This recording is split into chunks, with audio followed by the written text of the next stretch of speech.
Hello, hello, hello. It was muted. Why was it muted? Hello. Good morning, afternoon, and evening. It's Diana. It's Dee Dee. Hello. Hello, Zexu. Oh my goodness. New mic setup problems. For whatever reason. So basically to explain how it works, because now I'm on XLR setup, right? So for that to work, you have to plug it into like an amp / mixer. There's different names for it. And then it's either, so yeah, you plug it in and either it goes into a device and then a digital mixer or like an actual mixer. Like one on your actual desk. If you're real fanciful, generally it goes into like an actual physical mixer. But I went with the digital one. Silly me. So yeah, the digital mixer was like, yeah, your mic's not plugged in. And I'm like, it sure as heck is plugged in. What do you mean?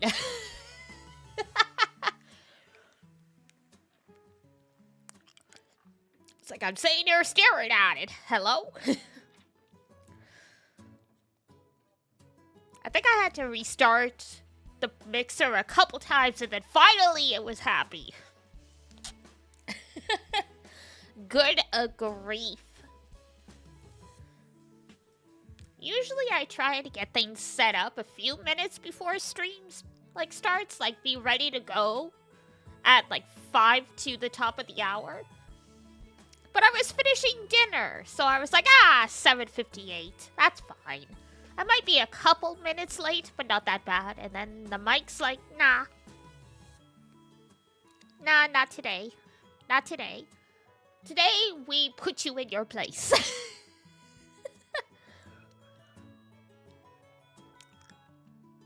Gosh, I had one of my, Elder Deity, the Elder is yelling at clouds kind of day, because for those of you who don't know, I am in Canada. It is winter here. We had snow. Now it's gotten too warm for the snow to stay. So now it's all turned into ice, and people are not putting salt on their sidewalks so you don't slip on the ice. So coming home was a bit of an adventure. 'Cause it's like, well, the sidewalk's a frickin' skating rink. And it's like, I'm like, okay, well, can't walk in the street. Sometime, because it's rush hour. I'm like, okay, well, I can't walk in the street. Sometimes if you're lucky, you can get over to someone's lawn and walk on the snow that way. Not always. It's like, oh my god.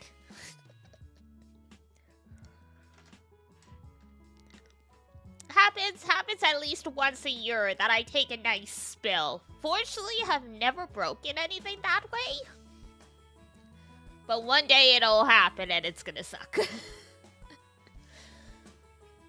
I try and be very, very careful. I don't arrive anywhere on time in winter. Because even if I'm taking the bus or I'm getting a ride, you still have to get from point A to point B, and depending on where you're going, the sidewalk may or may not be properly taken care of.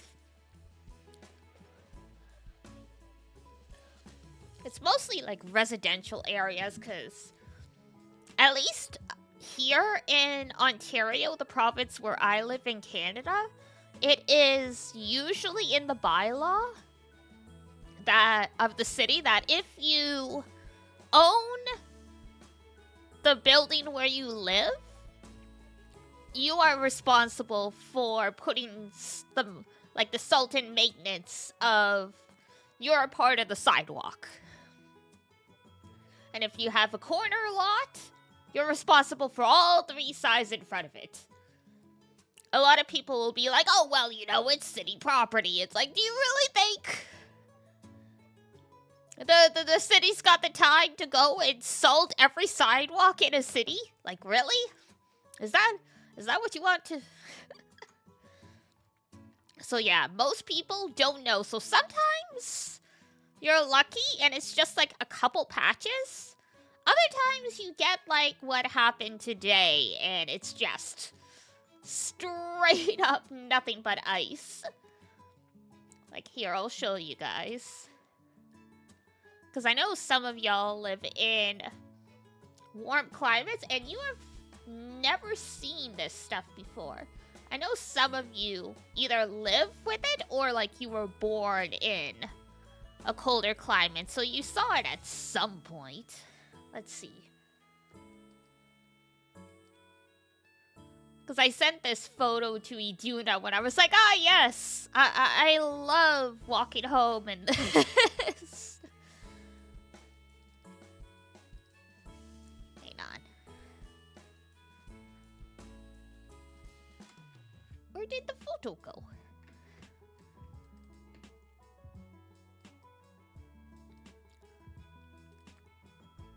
There we go.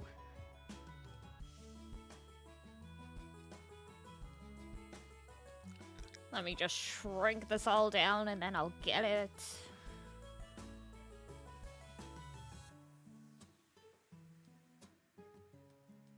And don't worry, nothing identifying in here.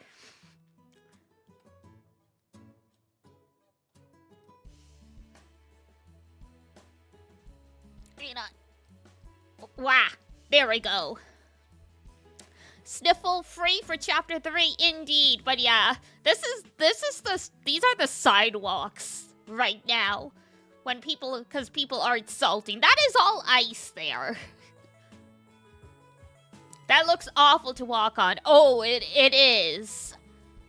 I basically walked, when I could, I walked on the side where all the, like, on the snow on either side.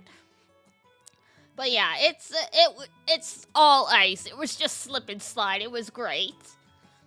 And that's one street, and then, you know, I get onto another street, and it's the same thing. I can already feel the concussion, right? Like I said, fortunately, I have not broken anything, but ow. Like, what was it? One time, I slipped right outside of the apothecary, and the way I landed, like, it was like a turtle. You know how it, like, cartoons, the turtles flip onto their back? And they're stuck there? That was me with, like, my backpack. And I'm like, well, I'm glad I did hit my head, but ow, this still really hurts. And another time, I slipped, and I fell on my purse, and I had a huge bruise because from where I fell, something in my purse ended up, like, pressing into my leg when I fell. So it was like, oh, ow. It's like my hips. Speaking from experience, it's easy to underestimate how slippery it is. Yep. I grew up in northern Canada where, like, basically at least once a year, school got closed because of the quote-unquote snow day. And by snow day, I mean, it's not that there's a lot of snow, it's just that there was so much freezing rain, it is not safe for the buses to drive.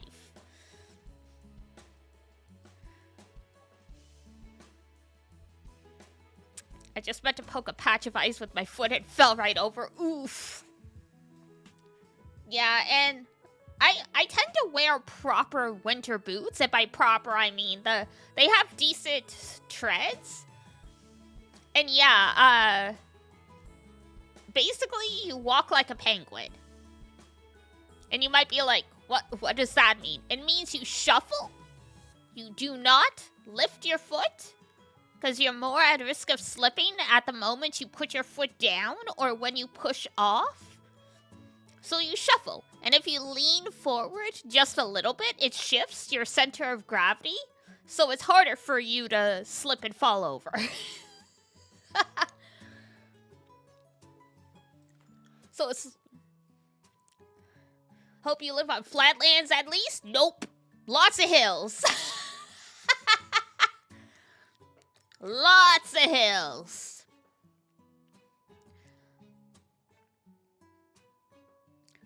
That's why I'm taking the bus to the apothecary now.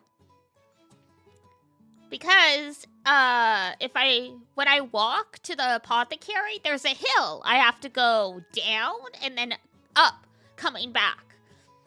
And like I was saying, in residential areas, a lot of people don't properly salt the sidewalks.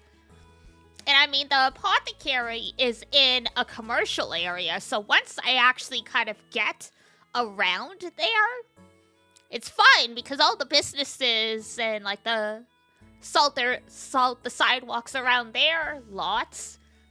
But most homeowners don't.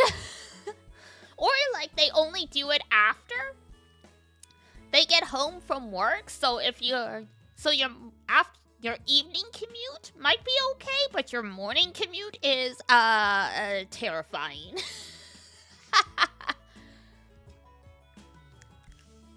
Yeah, it's not as bad here, but I have friends who live in Montreal.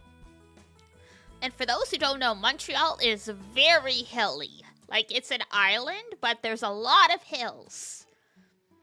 And they're very prone to getting freezing rain there. My friend, she left her house/apartment to, like, go to the subway, and she slipped. And just because of the way the ice was, she ended up sliding all the way into the road. Thankfully, no traffic at that time, but oh my god. What a way to end up in the hospital/die. Yeah, I slipped on ice and I slid uncontrollably into the street. Rest in peace. Some Final Destination kind of BS.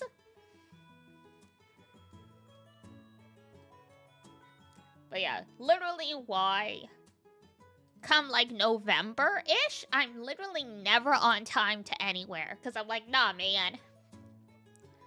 If I try and rush, it's not happening. You know, sometimes when you go to cross the street, you get the flashing like hand or whatever that's like, oh, like it's gonna change. The light's gonna change. And a lot of people will be like, yeah, I'm gonna run for it. In summer? Sure. In winter, I'm like, nah, man. For all you know, the road's black ice and you're gonna slip and fall. And for those who don't know what black ice is, it's ice that freezes in a certain way that makes it very difficult to see. Because, like, if you think of an ice cube, usually there's a little bit of that, like, discoloration.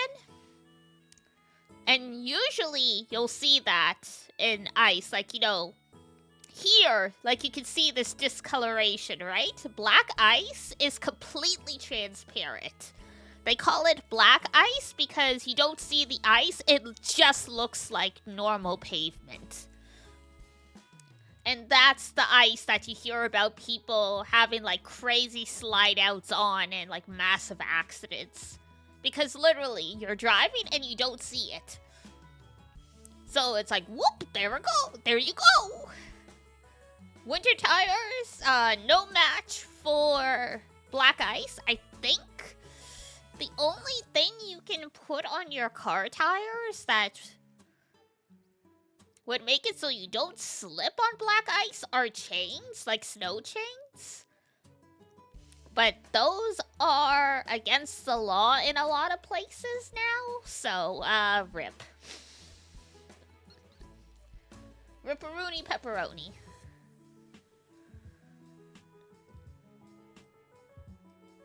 The road and stuff maintenance is serious business. I talked about it before that Papa Melis was a civil engineer, and literally this time of year he's like, you're never leaving on time because there's always someone complaining, and they're like, yeah, the road isn't salted, and it's like, the trucks go in a loop, people. They're coming. It's like, you know, yeah, they salted this part of the road at 8 a.m. and then they kept going, and now they're looping around. So yeah, they're coming back. It's just been 3 hours, you know.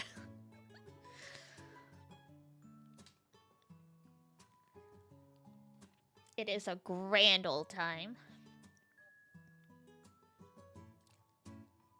But yeah, usually you don't get... We've got unusual weather here because it's warmed up unexpectedly. Yay, climate change! So all the snow has melted into ice. Usually freezing rain stuff is like an October, November, February, March kind of issue. Because that's when it gets like cold, but it also starts warming up sometimes. December, ideally, there's been so much snow that it's like, yeah, freezing rain doesn't matter. Now the snow's just extra crunchy.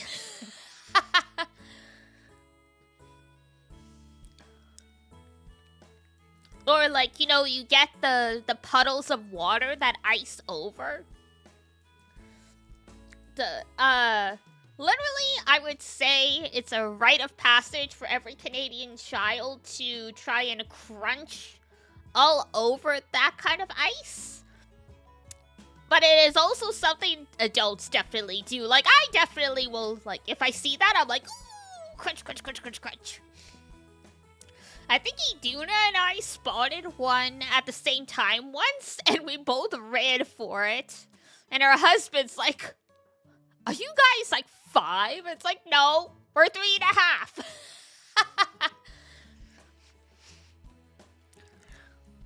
It's like, shut up, Ace, you would have done it too. Don't pretend to be more mature than us.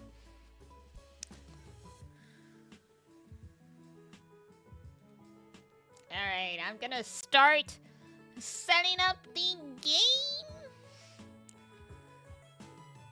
Good old UMINEKO, what could possibly go wrong?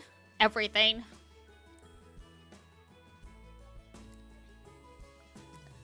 Please, please, universe. Please get rid of, Ava Beatrice. She's scary. She's so scary. Like, wow. Like, we all thought Beatrice was supposed to be this scary witch. Nah. This girl. This girl has made it her personal endeavor to be sadistic AF. And it is something. It is something. Alright. Here we go. Boop! Ta-da! Okay. Hold on. There we go. You guys should have some seagulls.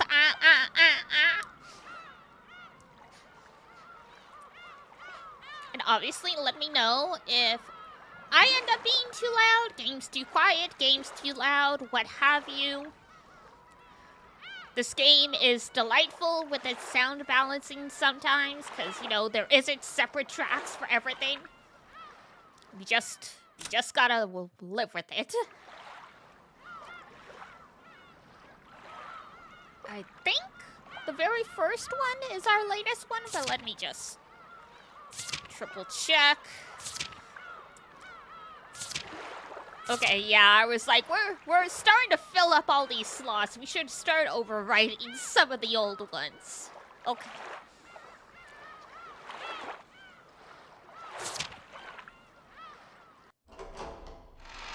So last time, Kirie, Rudolph, and Hideyoshi died because they decided to make a run for the mansion. and try and find some food to help them tide over until the morning when the boat comes, and we've been roasting them non-stop because it's like, you guys had breakfast. What do you mean you can't go 24 hours without food? There's a freaking serial killer outside, and you're like, well, I can't hold it. It's like, if I don't eat something now, I'm just going to die. These darn rich people never felt discomfort in their lives. Having separate sound settings is shockingly new. It is! Especially in visual novels, man.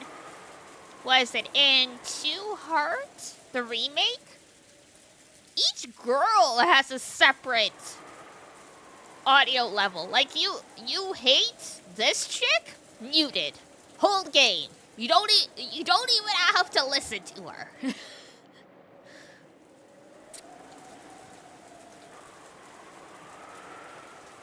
The shutters were all closed in the hallway, so the corridor was very dim. I tried visiting Dr. Nanjo's room and asking if he wanted more coffee. Ah, this is George's point of view. Before we left off, all the cousins were having a chit-chat in their room, and yeah, now George is like, I lost my father, I lost my fiancé, I freaking hate my life. But he said he didn't need any either. It seems my mother's orthodox method of making coffee isn't universally appreciated. How does she make the coffee, then? I have questions. I remember at some point I saw a video on YouTube that was like, we tried making coffee all the recommended ways, and one was like, literally steeping it like tea. And I'm like, technically that is a way to make coffee. It's a French press, but y'all did it wrong. Like, if you just put like very fine coffee grounds, yeah, it's not gonna taste good. One time I made some for Shannon, but she told me that while it was delicious, it was a little strong. Shannon, that's no good.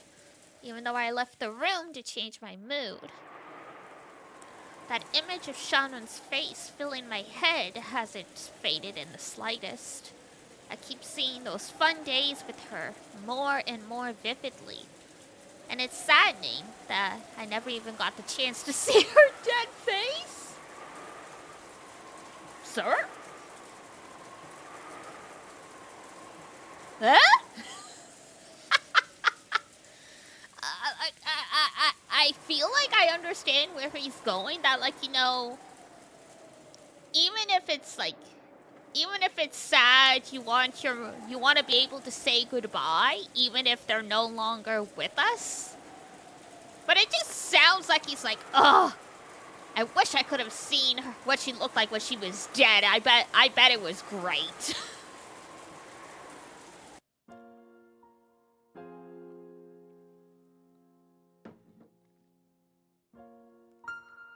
According to our parents, she was apparently killed with something like a gun or a spear. I'm sure they were just trying to console me, but they said her dead face had been very beautiful and peaceful. I wonder if she had the engagement ring I gave her last night on her finger. If she accepted my engagement, she should have had it on the ring finger of her left hand. Last night, we were both on the edge of losing it and not calm at all. Shannon accepted my engagement pretty courageously, but she might have regretted that as a rash action. Once she cooled her head, she might have taken the ring off. I wonder if she has the ring on now. I want to be sure of at least that much. I want to know how she felt at the very end. But even if I do that, it doesn't mean she'll come back. I wonder what will happen to her body. Just rotting away out there. After the autopsy, it will probably be immediately cremated. Then I'll never be able to see her face. Even her dead face. For all eternity. As the shock of losing Shannon made me go a little crazy. I don't want her body to be burned. If she's burned and turned to ash, never again will it be possible for her to revive.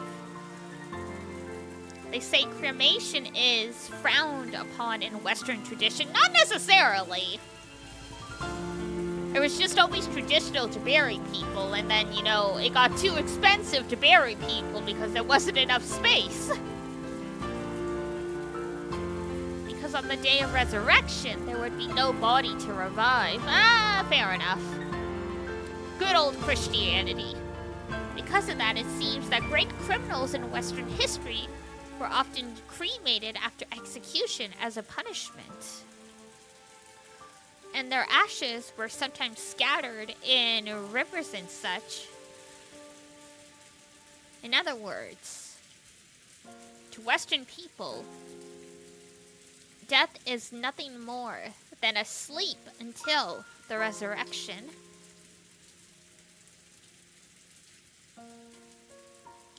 It is essential that the corpse is left after death.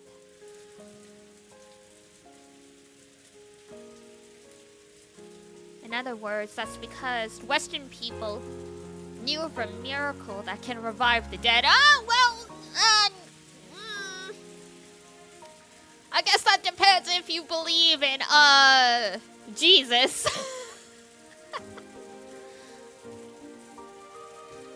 If you're not religious, this is like, what the heck are you talking about? But because that miracle doesn't exist in Japan, we burn them. Now I understand. I understand why Grandfather idolized the Western occult. That was his only reason from the very beginning.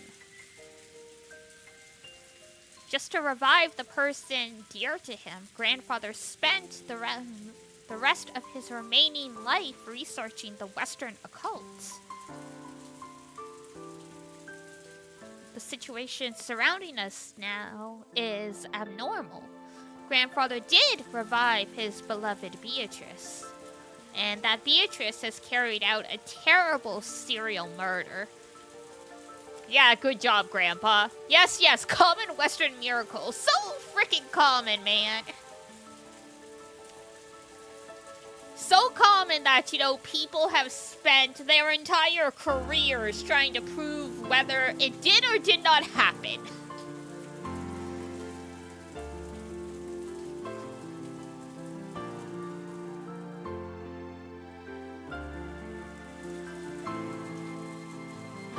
With linked closed rooms that force us to conclude that magic was used.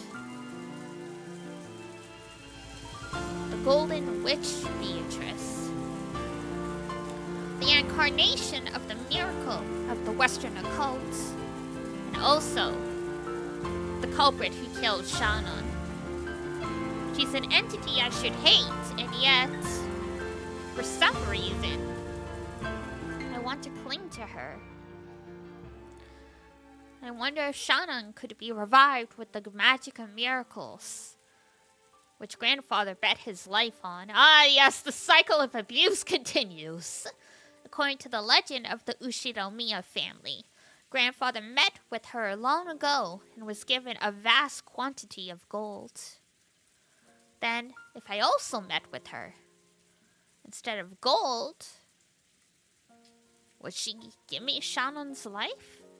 As collateral, I don't care what sort of devil contract she imposed. Yeah, that's how, you know, your grandfather came to owe her all of your lives as interest on the loan. So, you know, yeah, that sounds like a great idea, buddy. I wouldn't mind sacrificing all of my remaining life.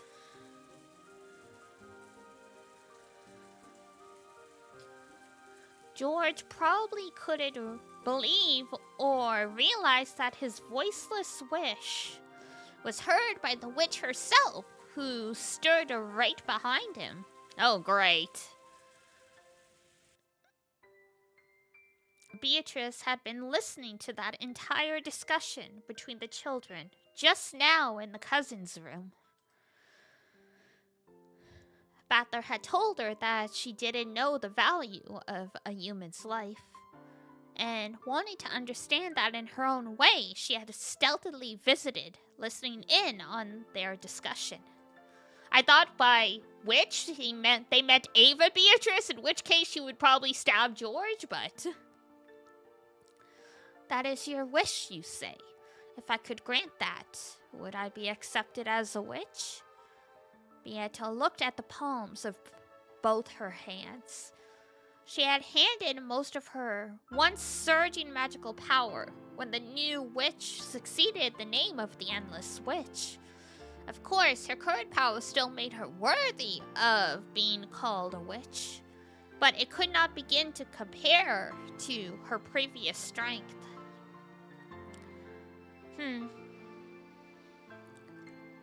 Even without the endless magic, I am a great witch whose name has been thundered for 1,000 years. Reviving the dead will be no trouble at all. Oh, boy. That is not what we meant about respecting life, Beatrice.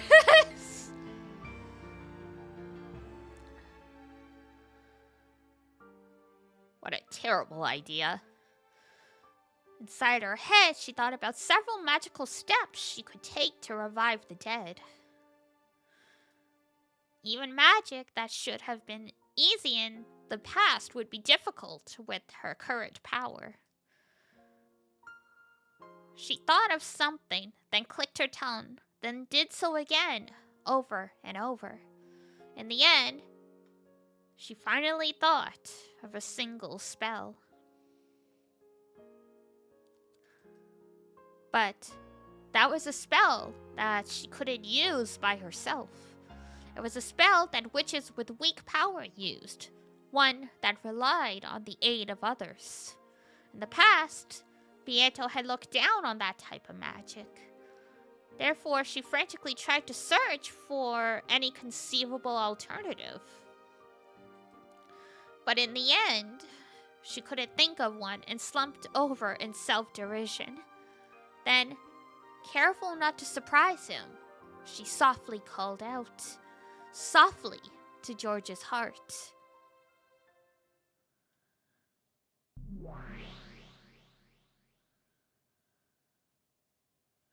Ushiro Miya, George. Can you hear my voice? I can hear you. Who are you? Are you really the witch Beatrice? Or are you an illusion created by my sorrow? If it's the former, please hear my wish.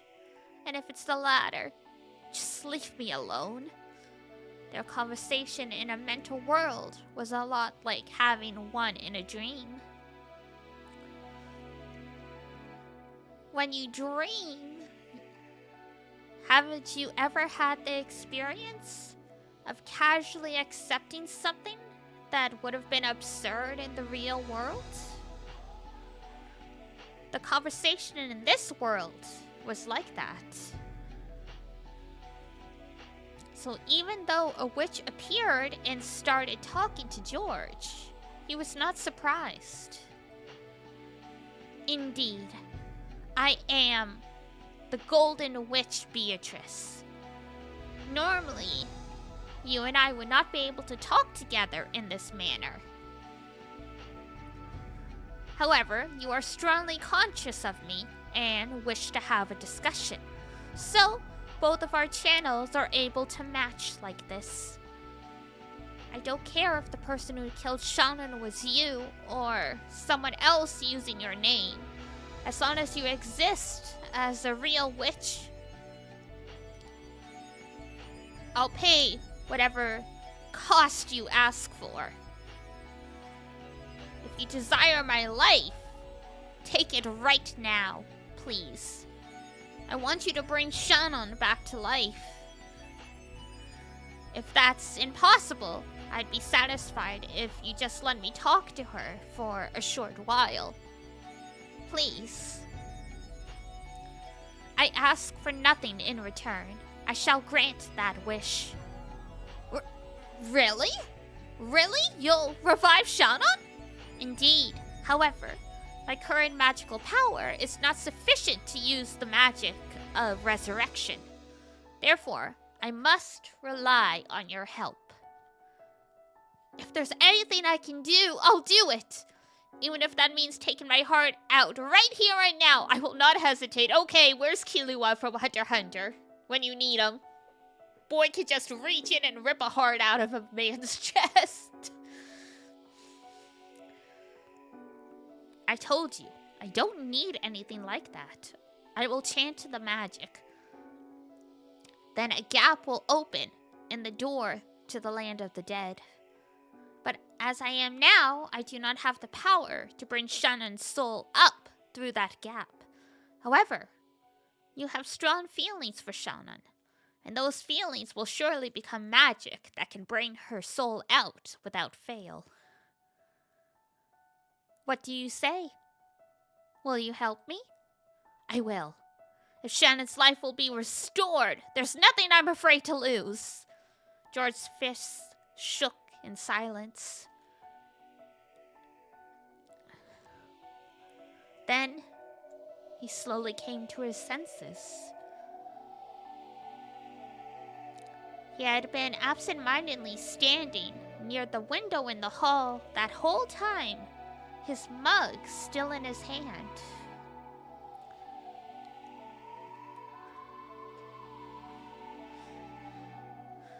And the witch from his dream was still there. What? This isn't a dream? Nope, rise and shine, George Ushinomiya. You have done made a deal with the devil.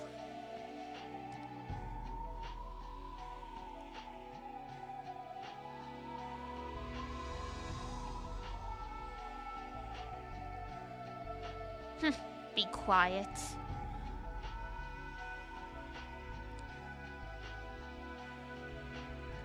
I am very fragile now.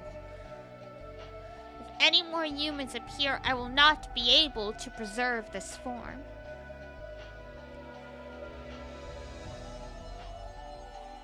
I shall grant your wish, so stay silent for now. Understand? George covered his mouth with both hands, nodding enthusiastically several times.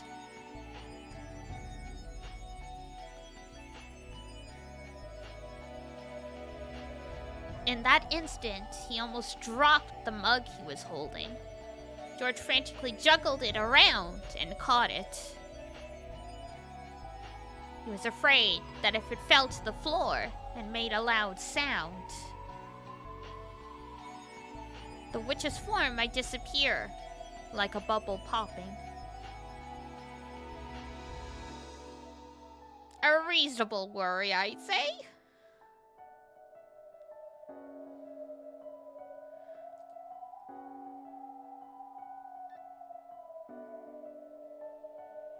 He softly set the mug on the floor and stared at the witch in front of him again.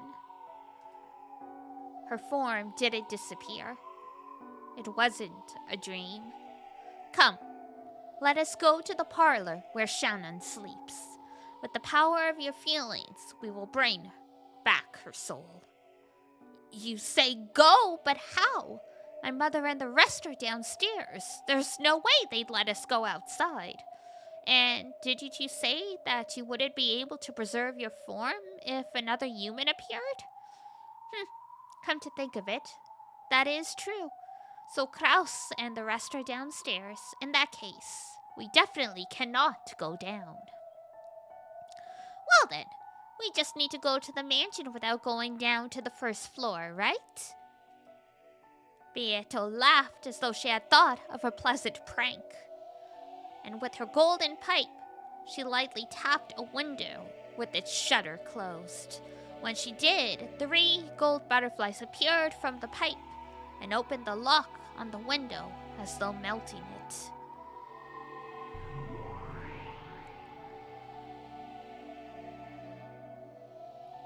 Then, the window opened without a sound.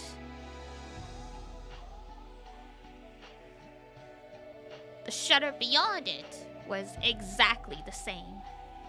The clasp unset itself, and without making a sound, and it quietly opened.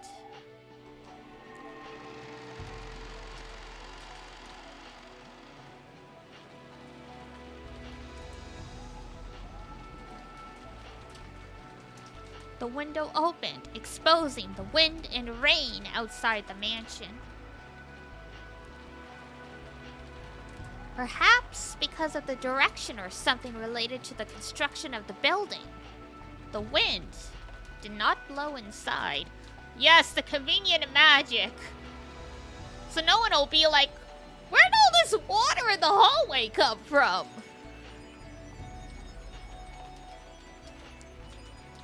Because of that, for a while, George felt as though this entrance that opened to the outside was a dream or an illusion, and he couldn't accept it as real. Well, Geronimo! Come, let us go. Come with me. Beato gently floated upwards.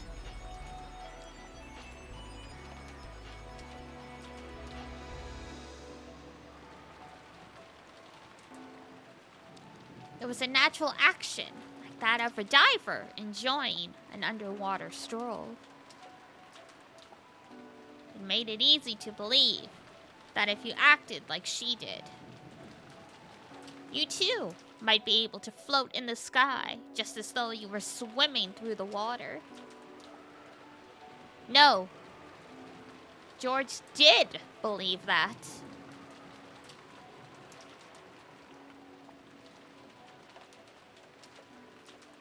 So, without thinking, just as she had done, he also gently, as though swimming in the water, lifted his feet. What's gonna happen? Is he just gonna fall to his death, or like...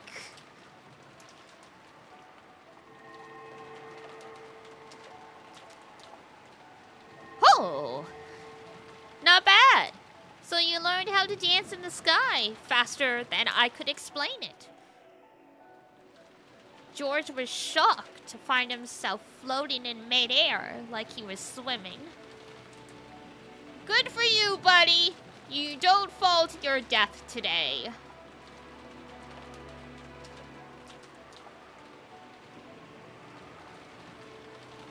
Of course, Beato was also shocked that George, who shouldn't have been able to use magic, had figured out how to do so just by instinct.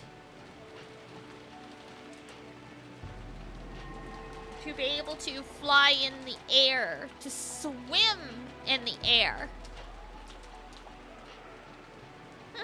You mustn't be bound by reason.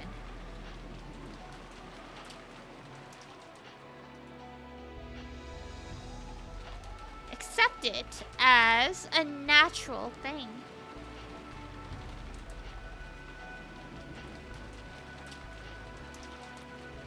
You mustn't fall back to your human doctrines, such as those of Newton and Einstein.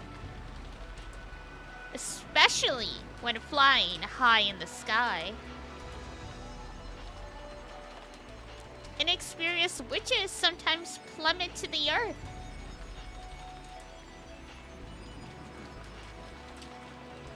I accept things for what they appear to be.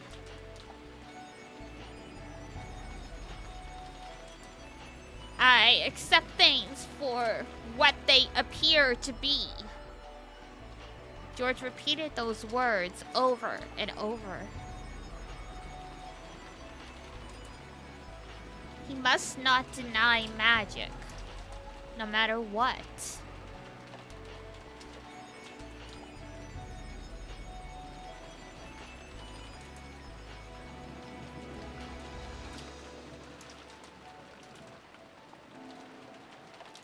Denying that would be like throwing away what might be his first and last chance to revive Shannon.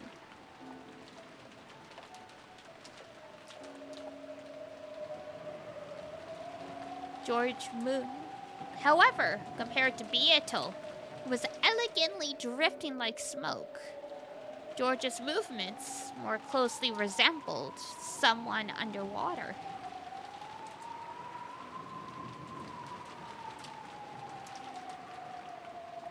Therefore, if he didn't act like he was kicking his feet in water every once in a while, he'd be caught by the force of gravity, bit by bit.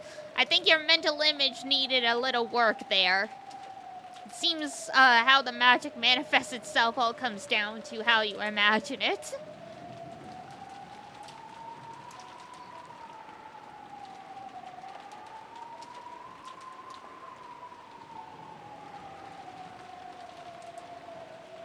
I must say, you're doing better than I did when I first danced through the sky. Here we go. Come with me.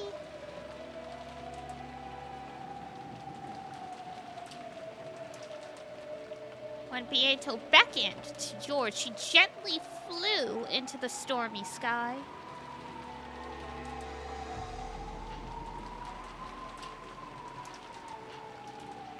It was just like a scene from a fairy tale.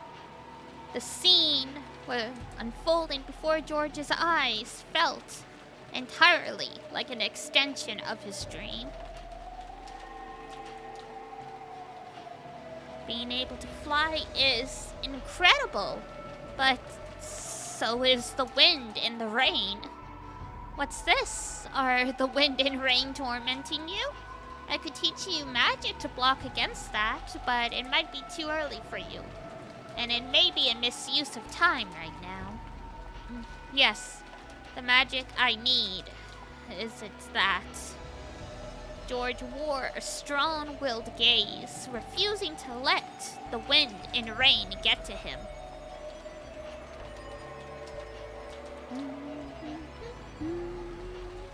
The mansion is coming into sight.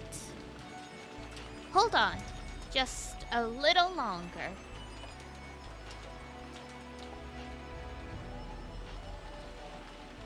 If you fall now, you'll hit the bushes in the rose garden. Ouch!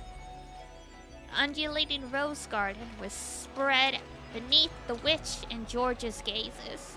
This illusion-like scene no longer surprised George. Only the gradually approaching mansion was reflected in his eyes. Shannon, wait for me. I will definitely revive you.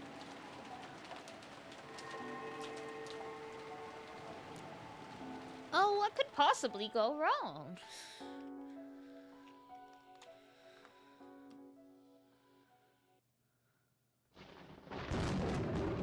Uh-huh.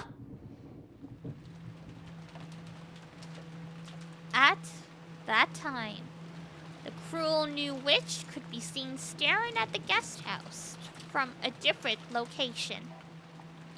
One sec, I'm gonna have a sip of my drink.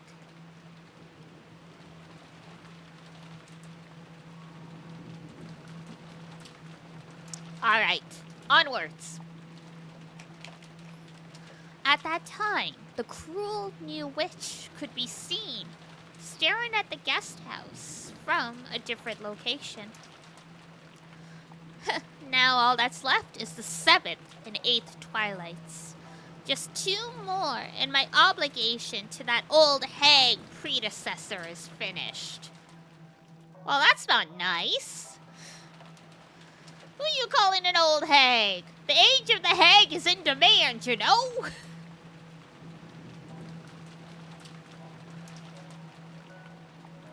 I'll kill Kraus and Natsuki. Let them die together, like the good couple they are.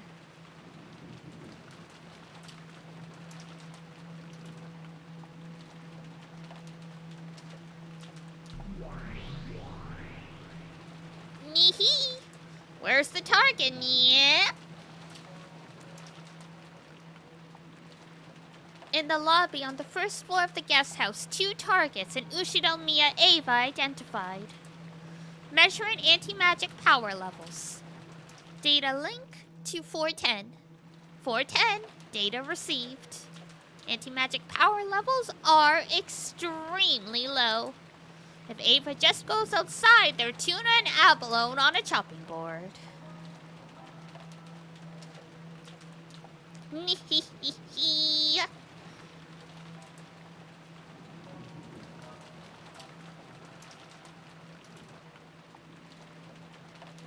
What do you think, great Lady Beatrice? When you give the order, we shall snipe right away. Please, your orders. You guys really are convenient furniture.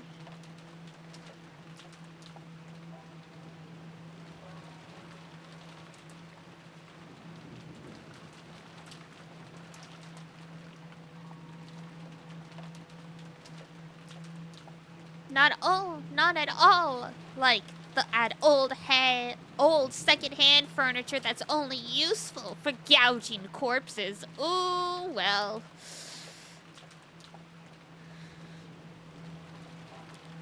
Right. Chiser sisters, please show me your skills once more. Prepare to fire!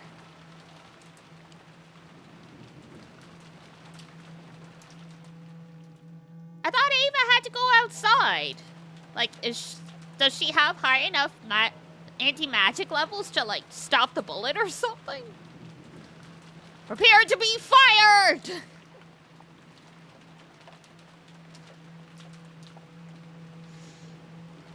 This is like a very Fate Stay Night attack. Like a snake-like arrow that never misses the target. That is very Fate Stay Night. Because I don't know if it's actually in the actual mythology, but in Fate, Kukuhulin's spear, it's not supposed to miss the heart. That's literally why his line in like Fate Grand Order is like, your heart is mine. So, the Chiser Sisters' ability is very Fate Stay Night. And I think UMINEKO came out after Fate. I think Higurashi might have been before Fate, but not UMINEKO.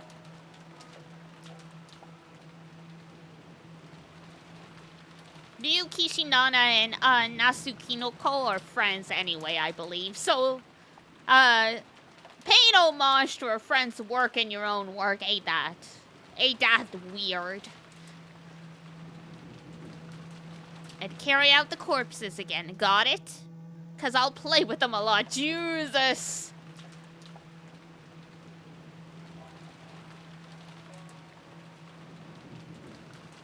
Girl needs an intervention, like big time.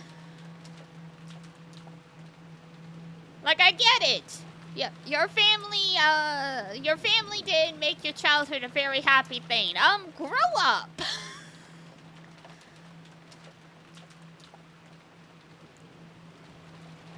Like, you don't have to forget your trauma, but you don't need to carry out revenge.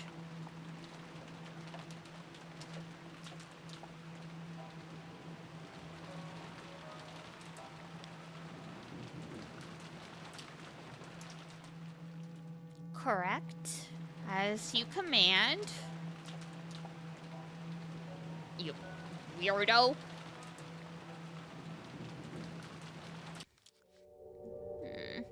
At that moment, the witch noticed something. It was as though some presents had disappeared.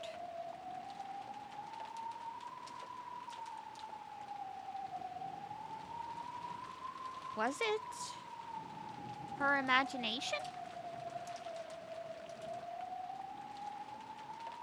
Was that someone's presence just now? I don't know. Why don't you go check?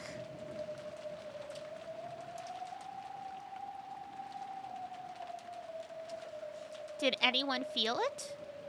My apologies. I haven't noticed anything, so please forgive me.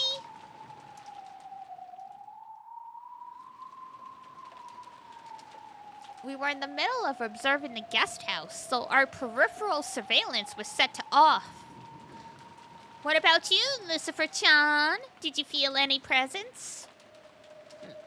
For just an instant, Lucifer glanced at Ronov, asking whether she should answer honestly or not. Ronov gave a small nod in response. No, my apologies, Beatrice-sama. We noticed nothing. Forgive us the stupidity of us second-hand furniture. I see. If a great demon like you says that, then it must have been my imagination. The witch persistently stared in the direction the presents had disappeared to. That was where the rose garden lay, and beyond that, she could see the mansion's dark silhouette created by lightning. It took quite some time before she pushed her unsatisfied feelings aside.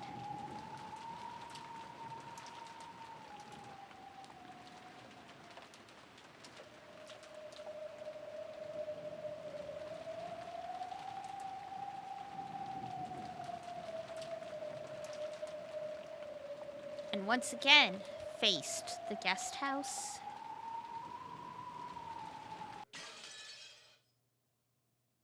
Well, slipped right past her. Phew!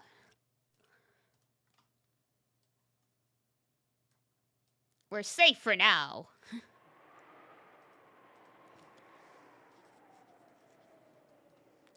The guest house lobby was wrapped in silence. The strains of tension between Kraus, Natsuki, and Ava had already loosened, and they were completely worn out, with their minds beginning to waver. Every once in a while, they would stand up and walk around pointlessly, as though fighting their drowsiness.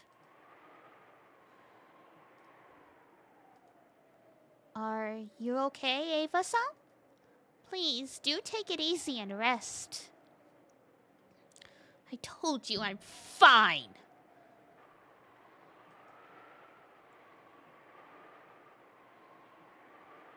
The three of us are now the only adults.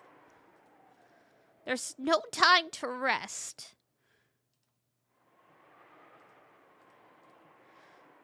No matter what the cost, we must guard this place until the end. Yeah, you're doing real good there, darling. She spoke bravely, but she couldn't hide her rough breathing. It seemed that her fever, which had been calmed with medicine for a short while, had returned. It was very obvious that Ava's health was not good. Take it easy. At least close your eyes. If something happens that you need to be awake for, we will definitely wake you. I'm telling you, I'm fine! Yeah, that's what they all say. Leave me alone! It seemed she was already unwilling to budge. Klaus and Natsuki realized that even if they talked to her anymore when she was like this, it wouldn't reach her ears. So, without saying anything, they decided to let her be. To Ava right now, even having an argument like that would be burdensome. It would probably be better for her body if she just sat there with her mouth closed. In truth, Ava was just a step away from being beaten down by drowsiness. Perhaps she shot back at them with a temper because she was trying to rouse herself and throw off her sleepiness. The clock would be pointing to 6 in the afternoon very soon. She'd had several snacks to distract herself from her drowsiness, so she did feel hungry. But now her lack of sleep made it feel like it was 6 in the morning, not the afternoon.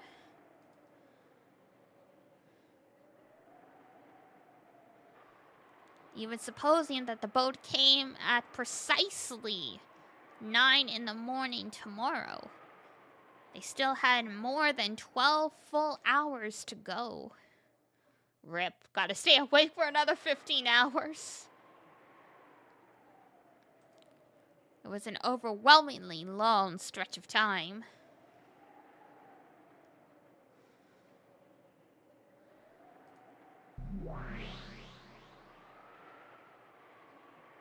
Long, painful, hot. Even the sound of the clock torments my body now. In times like this, when that person puts his hand on my forehead, the fever fades at once. But that person no longer exists. As Ava's mind grew foggy, she was once again gripped by a deep sadness. She had already cried herself dry. Even so, the sadness of losing her beloved husband had not been exhausted. I was wrong.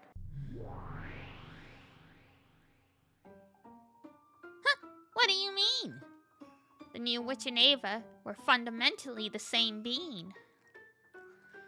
If Ava talked to her, she would always respond. I thought that if I could gain the position of the Ushinomiya family head, that alone would be enough.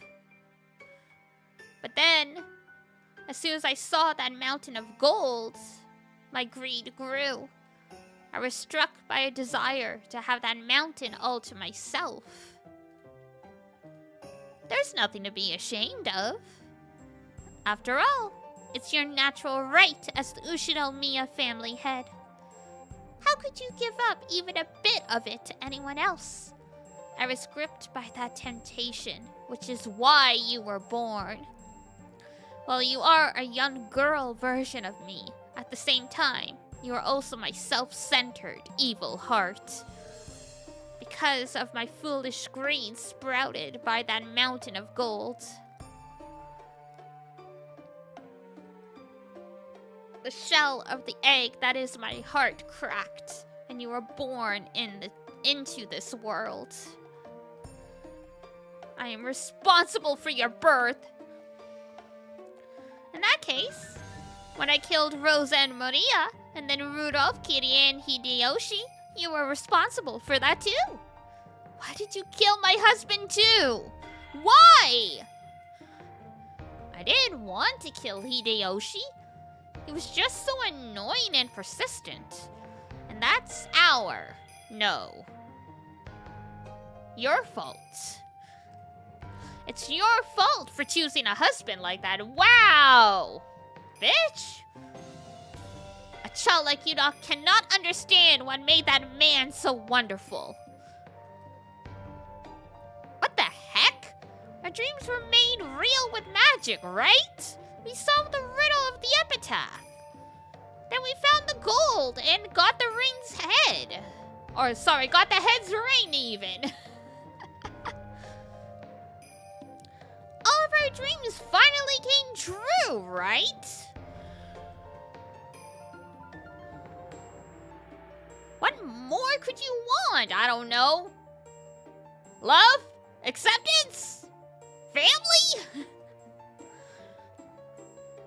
Those weren't all of my dreams. What about living a wonderful life with that person and giving George an excellent life? I still have many dreams that haven't come true as a wife, as a mother. And yet, those are just extra dreams you added after becoming an adult. They aren't my dreams. That's because you're a child.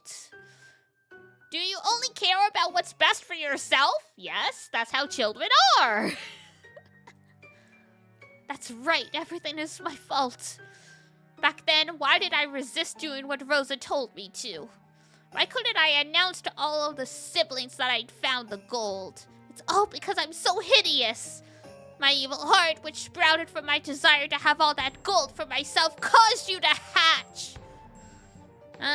Looks like you really hate me. Oh, shit. Even though we're both Ushiromiya Eva. No. That isn't true anymore. And it was you who said it. I am Ushiromiya Eva. And you are the Golden Witch Beatrice. So just disappear. Witches are imaginary illusions that only exist in fairy tales. Things like you should just disappear. Never appear in front of me again.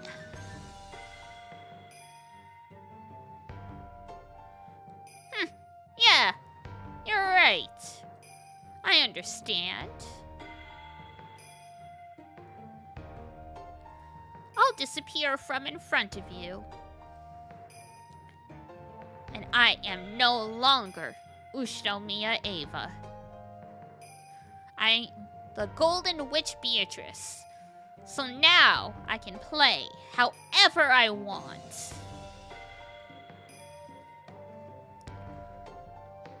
I don't even care about you.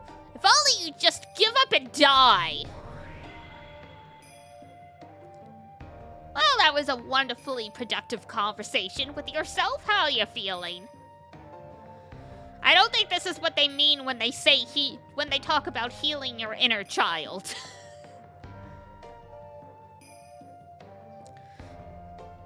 After having a very childlike tantrum, the witch who had once been another Ava vanished. Only Ava was left behind in the darkness.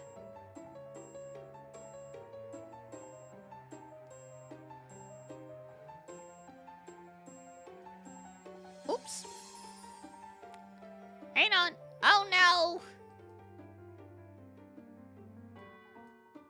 I accidentally clicked into chat instead of clicking in the game window. Instead, I accidentally managed to pin a chat message. Only Ava was left behind in the darkness, and she questioned herself. Me? I killed them? Did I kill that person? Did I kill him? She could no longer answer that question herself.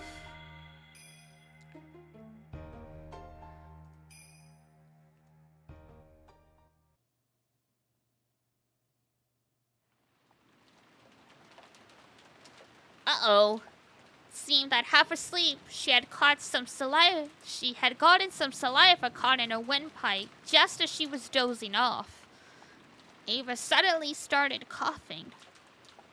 Are you okay, Ava? Please, Natsuhi, some water. Yes. I'm fine, okay? I just choked a bit. Ava pushed away Natsuhi's hand as she tried to rub her back and unsteadily rose to her feet. I'm gonna go wash my face. Sorry I fell asleep.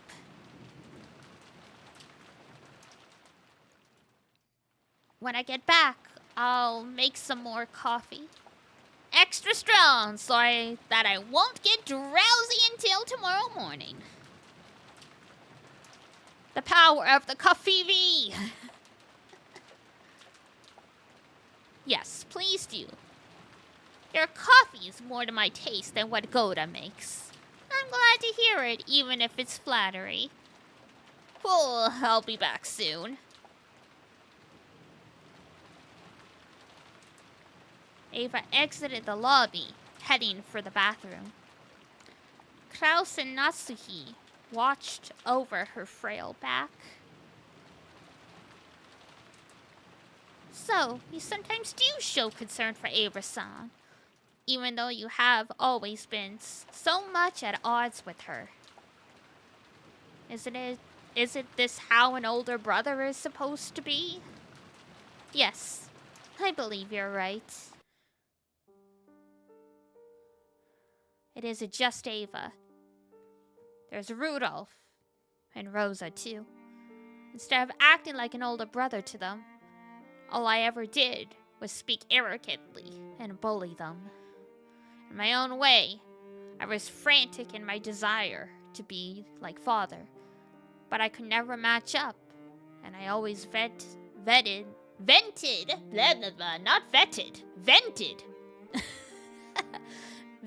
my feelings on them. But that is no excuse. I probably gave Ava scars so deep that they still have not healed. I regret it, but even if I apologize after all this time, it would do nothing to heal those wounds. I mean, you should at least say it.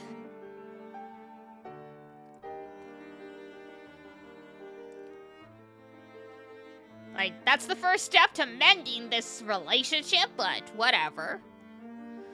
If you can hold on to that feeling instead of letting it last for this moment, I'm sure your siblings will come to see it sooner or later. Though by now, Ava is the only sibling I have left.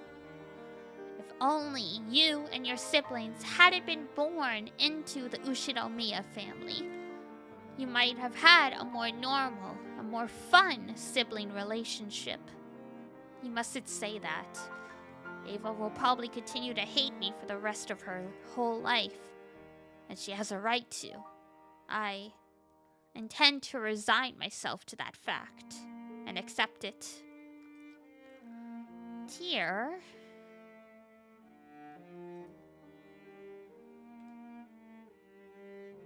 Ava, I'm sorry. Of course, you don't have to forgive me. Of course I won't forgive you. What are you talking about after all this time? And of course. Oh, so now you're feeling guilty? If only you'd just give up and die right now. Do it, Chaser Sisters!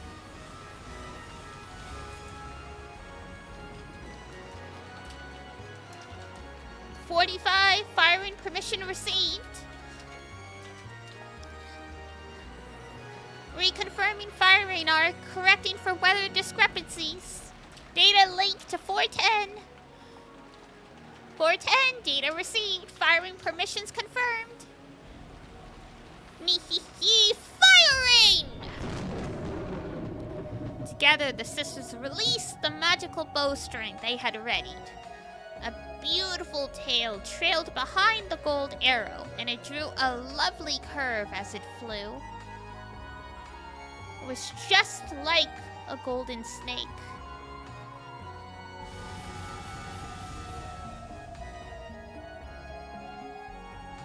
Skillfully avoided a grove of trees and flew towards the front door of the guest house. Then it flew into the keyhole of the door and snuck into the guest house without any problems at all. Well, shit.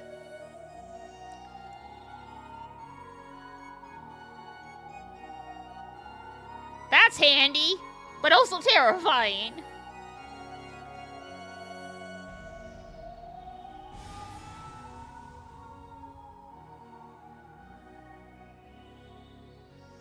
The gold snake raced down the hall smoothly, yet as fast as an arrow. Right before it was the door to the lobby. When it flew into the keyhole, Kraus and Natsuki were already. For an instant, Kraus thought he saw a gold-colored sparkle in the keyhole on the door. However, at the same time as he strained his eyes to see what it was, that sparkle bent like a whip and attacked, wrapping itself around Kraus's neck.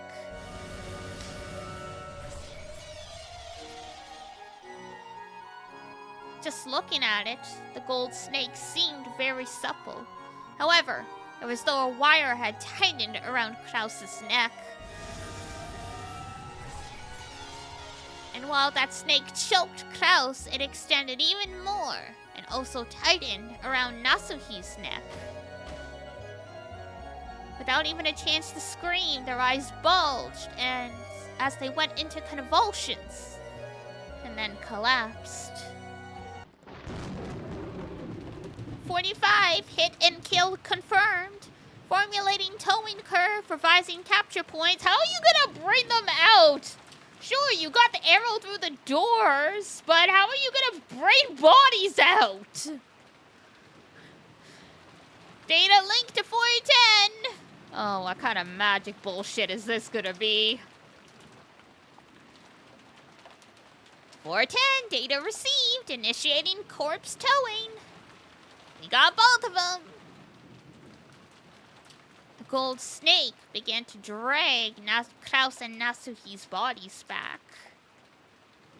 They slipped through the door to the corridor, dragging the bodies, gradually increasing in speed. How? How is it opening doors? I'm sorry?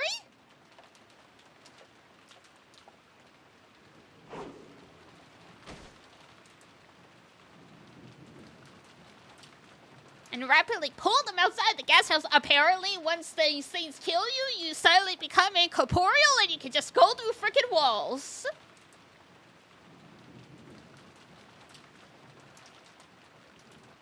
Just as I thought. Magical bullshit.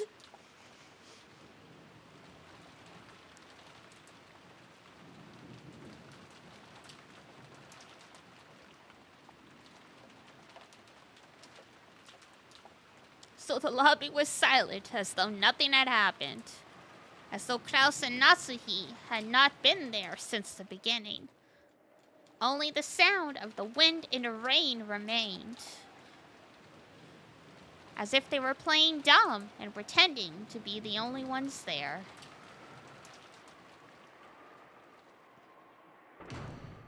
Sorry, I'm fine now. I'll go make some coffee. Ava returned from the bathroom. But no one was in the lobby. Even though they had supposedly been in that sofa until the moment she had choked and gone to the bathroom, they were gone, as if they had been an illusion from the very beginning. How careless of them. Where did those two go off together? Ava put her hand on the sofa, as though acting out a scene from a detective novel. She felt a warmth that meant that they'd be sitting there until a short while ago. Maybe they went to go do the rounds or something. For the time being, Ava sat down and waited for their return. Yeah, that ain't happening.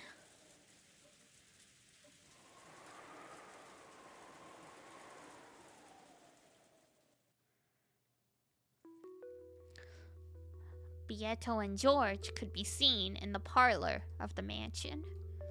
George was kneeling next to Shannon's body, as though praying.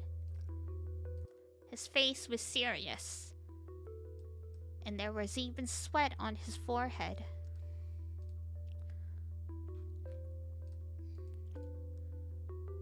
However, Beato was the same. Now that she had handed her name over, most of her previous power had been lost. Of course, she still had more than enough power to be called a witch, but compared to the past, it was a very faint thing.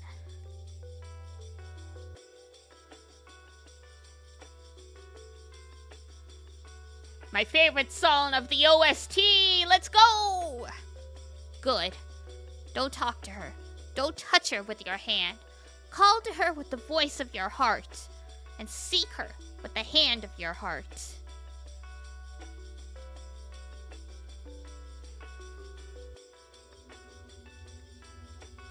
Only your strong feelings can make my magic reach Shannon's lost soul.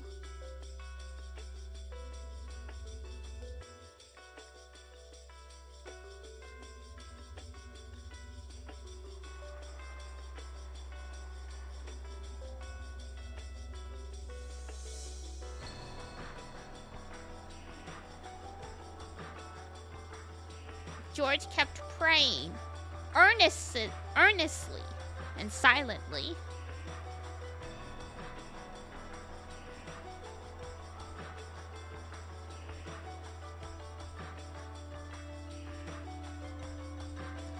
Kept frantically yelling inside his heart, trying to call back the soul of the person he loved. But she didn't want to be with you, so she won't pick up the telephone. Or something.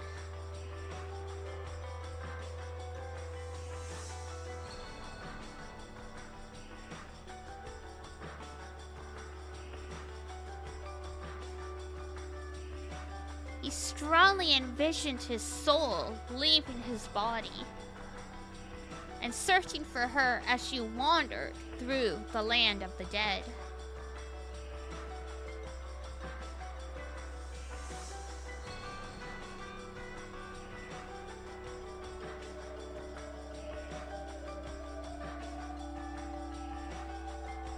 Beato turned that strong force into magical power that supplemented her own magic. This was magic that, in the past, she could have performed easily without anyone's help. And now, if she didn't rely on someone's assistance, she wouldn't be able to finish the chant, much less succeed.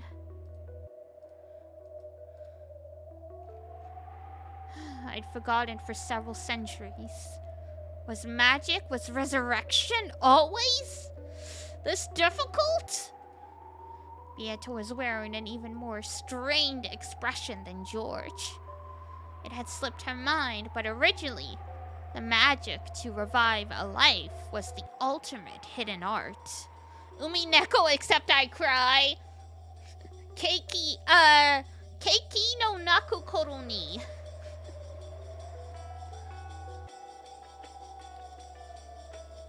The abnormal thing was her previous magical power, which could be used over and over with a snap of her fingers. So, the heavy burden on her body and mind was, fundamentally speaking, extremely natural.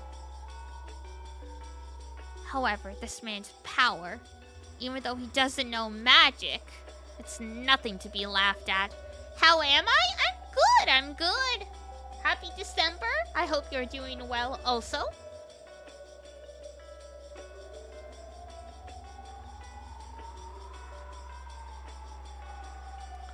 Trying to see how many games I can push through and get done before the end of the year. Don't know about UMINEKO, but at least the question arc, but we're gonna give it our best shot.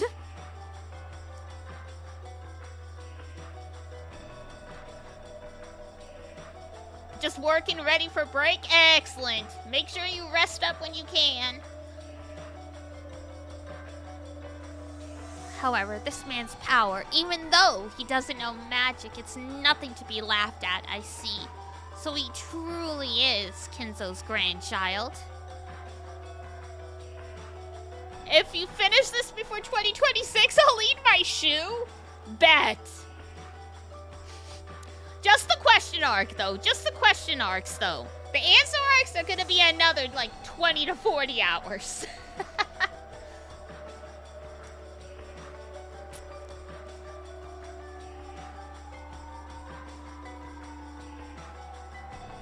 Nuh-uh? What do you mean, nuh-uh?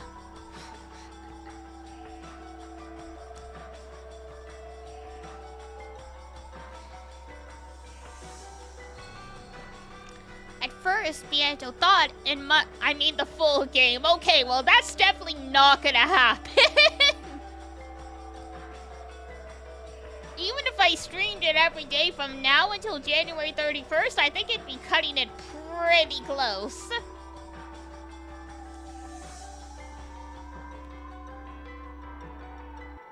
At first, Pietro thought it must be the blood of Kinzo, the sorcerer. However, that probably wasn't it. If Diana finished this, I'd simp 24/7, platonically joking. Of course. I appreciate their encouragement. It would be a fun thing to try for, but it's like, you know, if the answer arcs are all in total another 40 hours and you streamed 8 hours a day, like, you could finish it in about a week, but, you know, I also work, so, you know, it'd be cutting it very close, so I'm not gonna take that bet.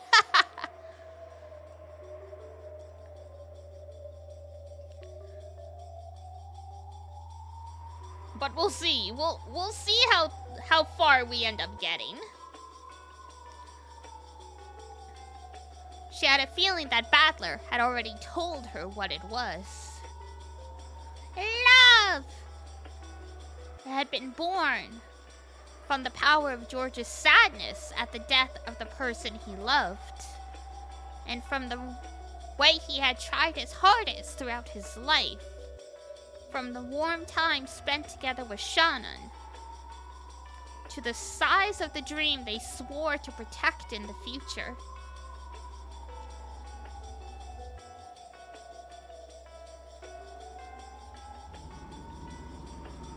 Is it really possible for humans to take life so seriously, even though they only have a single one? It was only natural. To her, a life didn't mean anything more than the difference between the top and bottom of an Othello piece. Othello mentioned.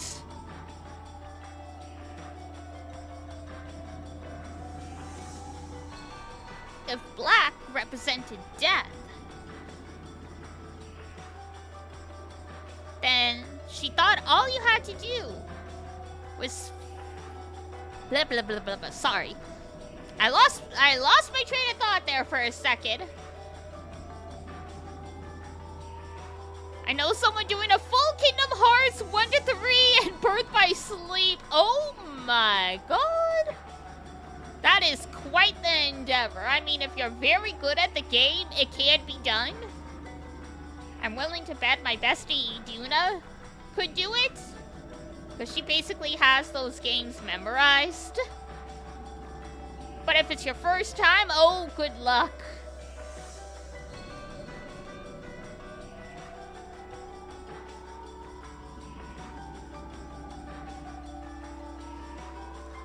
She's doing it on beginner? Oh my god, yeah, you would have to.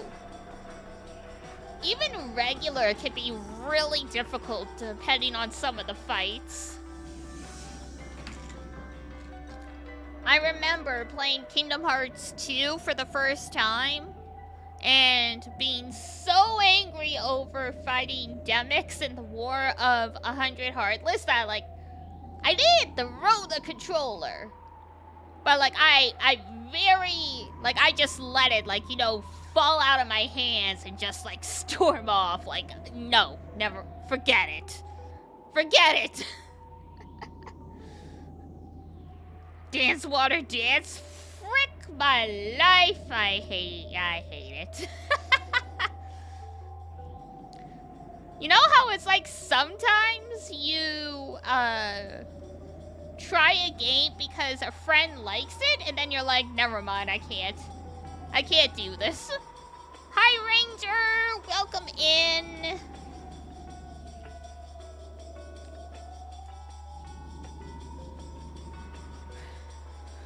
Doctor's appointment completed! Hooray!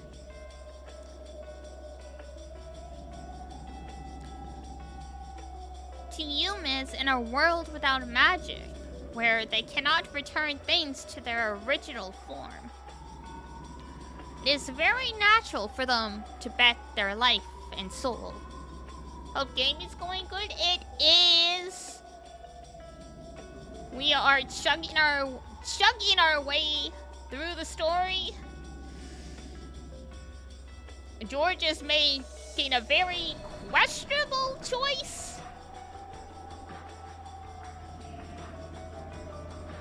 Trying to revive Shannon with Beatrice's help? What could possibly go wrong? Like, what could go wrong? Everything. Like, she does seem like she's generally trying to help him out. But again, what could possibly go wrong? Hey! Keiki got the egg! Enjoy the egg! The special limited edition gotcha.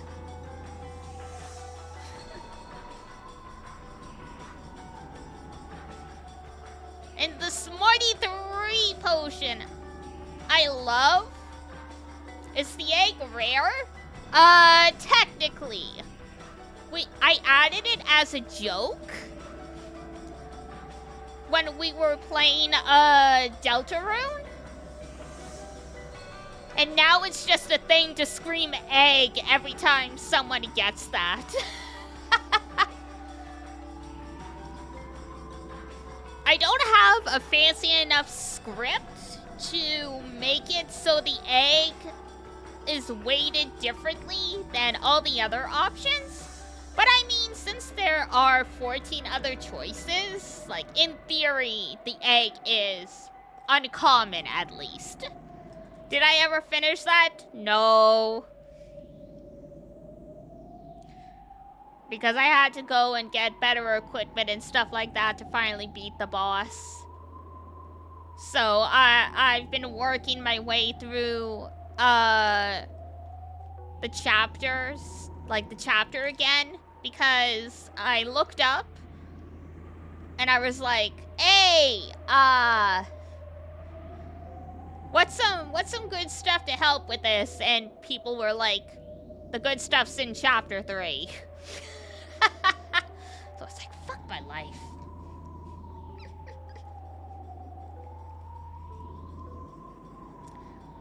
At some point, we will be back. It is indeed in chapter 3. Yup. Cries.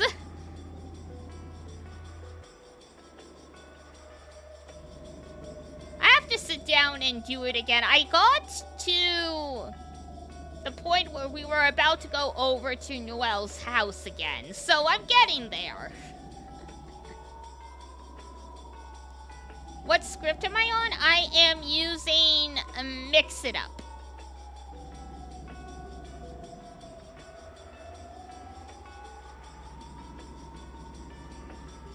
I shall await patiently. Thank you, thank you, thank you.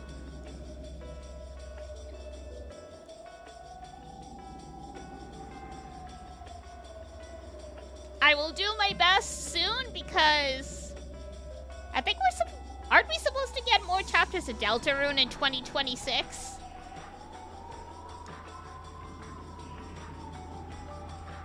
Yes? Yeah, okay. So I want to be able to get to them pretty quickly. So yes. Or something like that, gotcha. Yeah, the goal for December is see how many games that are close to being finished I can finish. So once more space in the lineup's been cleared up, I can speedrun Chapter 4 of Deltarune and get us back to the boss.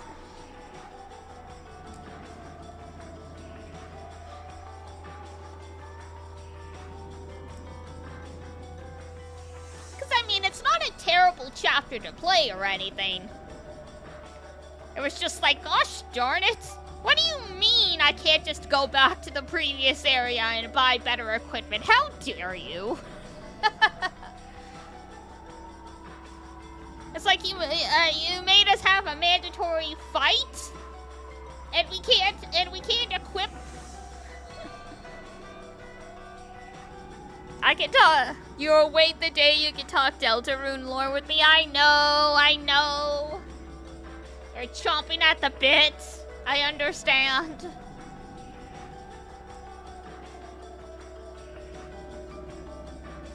So is an endless witch who can do as she pleases, even with life and death, inferior to a limited human who can't even surpass the mountain of death. Asking the real questions here.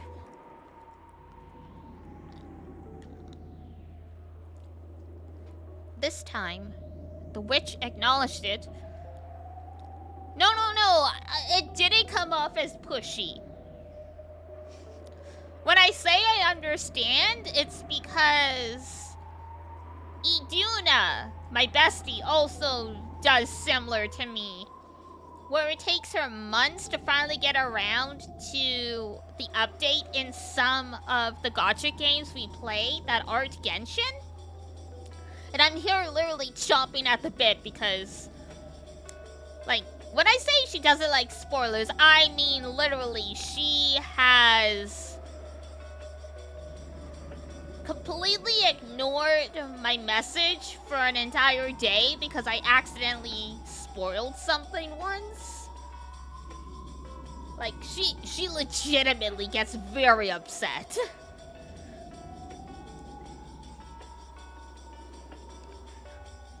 She gets it, spoilers suck? Oh yeah.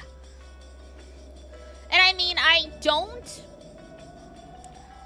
actively share spoilers, you know, but sometimes you just get really excited about something and, you know, you push send without thinking. Or like you send the tweet and you were like, oh shit, I didn't realize that was considered a spoiler or whatever.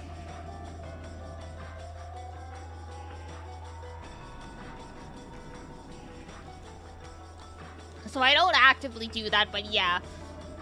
So, like, she speed ran, so the latest arc of Honkai Star Rail that just finished is Amorpheus. She speed ran 9 months of content. And she's behind on the updates now. Like, she caught up, and then she stopped for a while.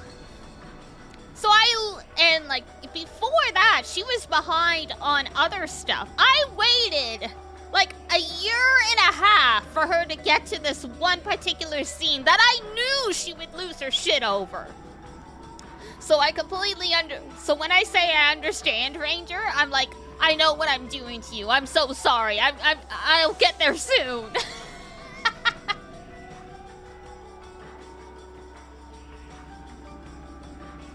Remember that big twist? No, never saw the movie? Yeah.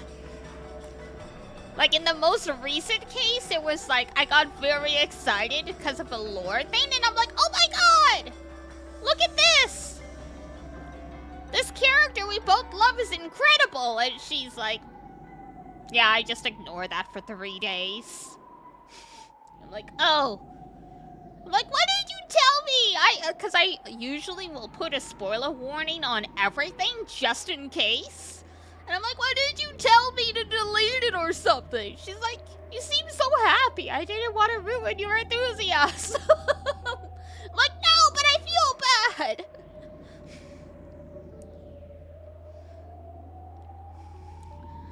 When you're both trying to be considerate of each other, and you both end up failing and hurting each other's feelings. Friendship!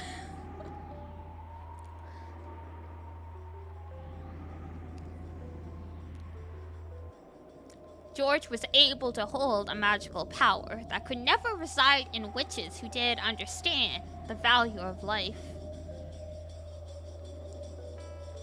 Why does this thing called the endless magic exist?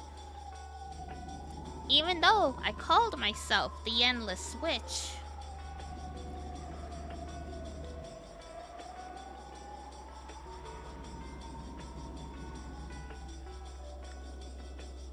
Did I forget what the endless magic means for 1,000 years? Yeah, it does happen. You get used to stuff and you start taking it for granted.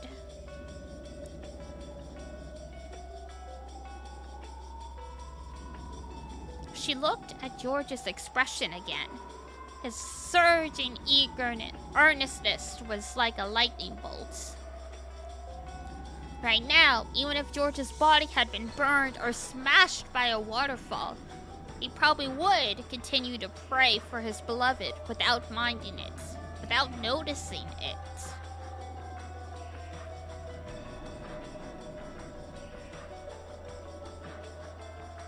For the first time, she showed respect for that power.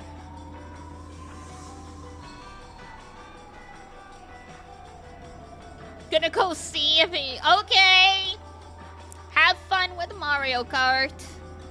Beep beep.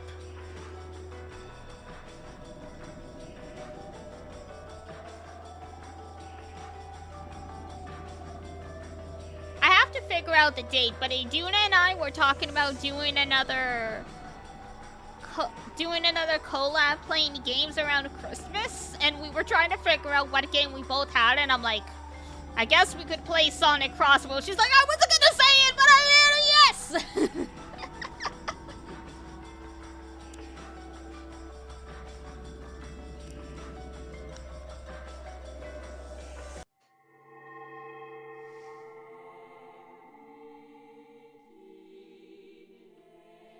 Alright, suddenly it's, we've got a chorus? The vase was very beautiful, rich with history and value. Even as young as I was, it still forced me to take a deep breath when I witnessed its beauty.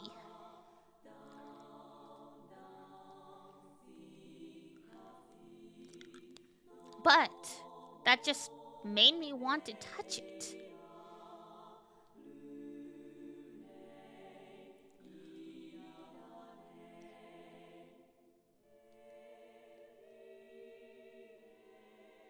But the vase easily fell and smashed into pieces.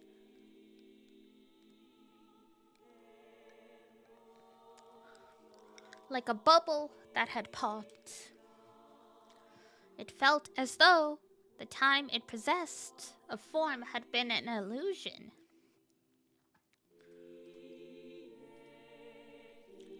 Lives are just that fragile, just that easily lost. I realized that my foolish curiosity had led to something that couldn't be undone.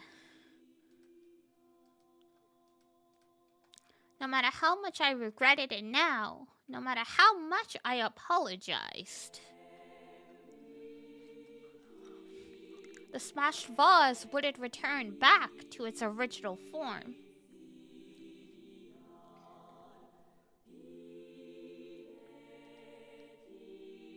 A lost life will not return to normal, no matter what happens. I was frightened that, even though my actions had been thoughtless and careless, they had stolen away a life that could never be revived again.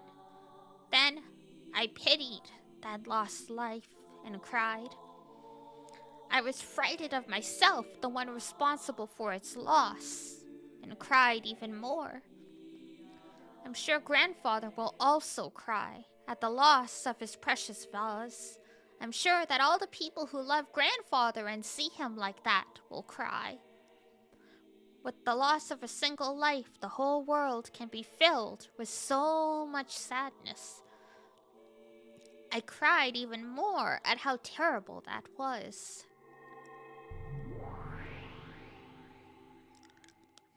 Beatrice appeared and spoke. Then, milady, let us revive that vase with magic. If that will make everyone happy, the vase and the magic and the spirits will happily lend you their power and return it to its original form.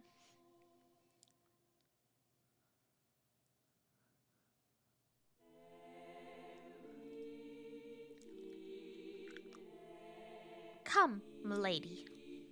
Close your eyes and chant with me.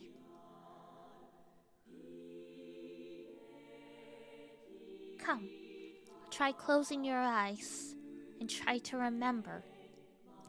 What form did you have?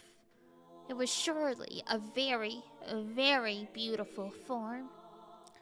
Please show me that form one more time.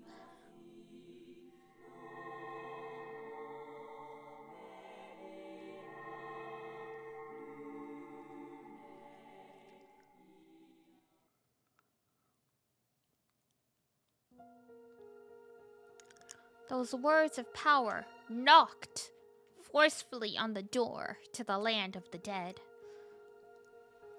The magic of her old self had performed that same forceful knock.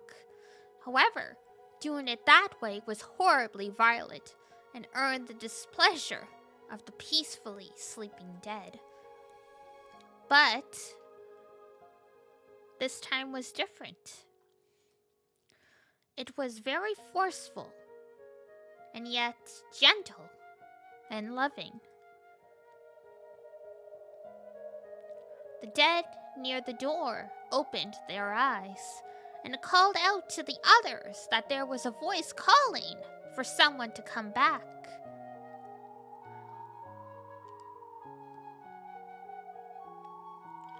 The sadness of that voice calling from the outside touched the hearts of the dead.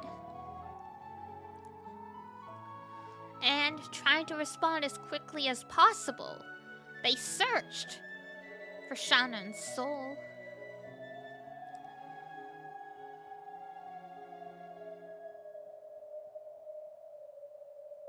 And then they found it.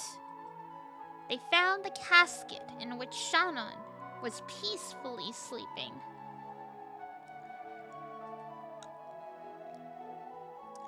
It truly was Shannon's soul sleeping in the land of the dead. Inside the casket that was covered with the rose flowers frozen with frost, she was sleeping in peace.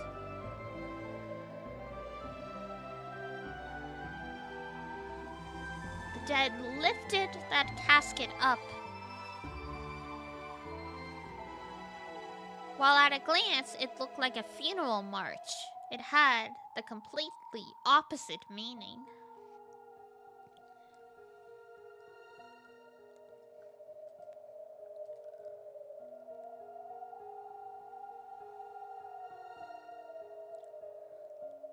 It was solemn, but filled with joy.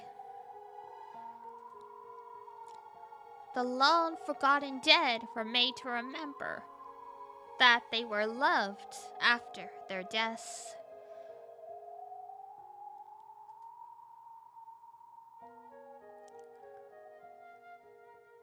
And they were all given a warm sense of peace. Then, as though guided by a warm light from the heavens, Shannon's body floated out of the casket. The dead watched her go. They squinted at that warm light.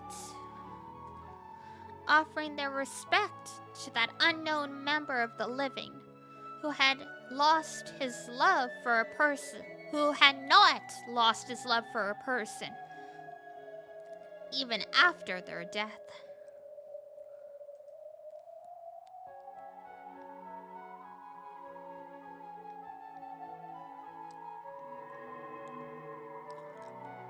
Shannon's body was enveloped in the light from the heaven and began to disappear. In the jet-black darkness of the land of the dead, the faint flickering of gold butterflies could be seen. It reminded them of the gentle stars in the night sky, which they had long forgotten.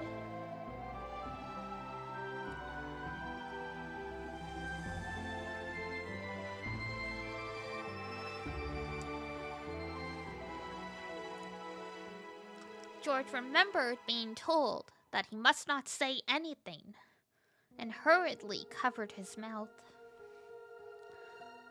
However, it felt like his heart was trying to jump into his throat, because he had seen Shannon's eyelids shake slightly.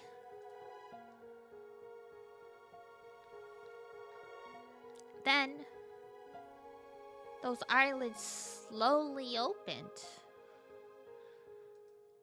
Shannon's eyes were there, but they were still wrapped in the fog of the dead. However, the human world's warmth, no, her lover's warmth, which had called her back, slowly dissolved that fog. And her eyes gradually regained their sparkle. Then, her eyes moved and recognized George. George, son? As her lips shook weakly, Shannon definitely said that.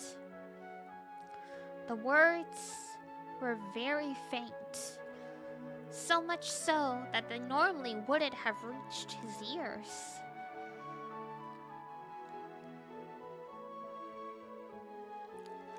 However, George clearly heard them.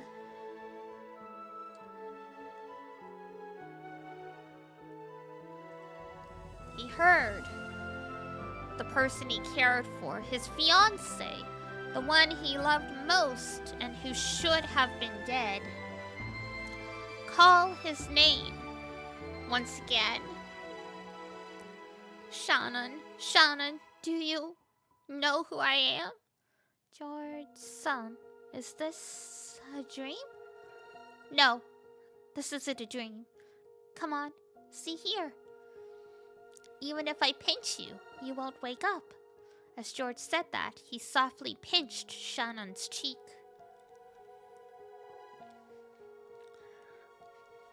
It was how George had always responded in the past when Shannon had been surprised by something and had asked if she was dreaming. When Shannon felt the warm touch of George's finger on her cheek, and when George realized that the warmth of the living had already returned to his beloved person's cheek, they both cried. What words should a pair of lovers separated by death celebrate with when they are reunited?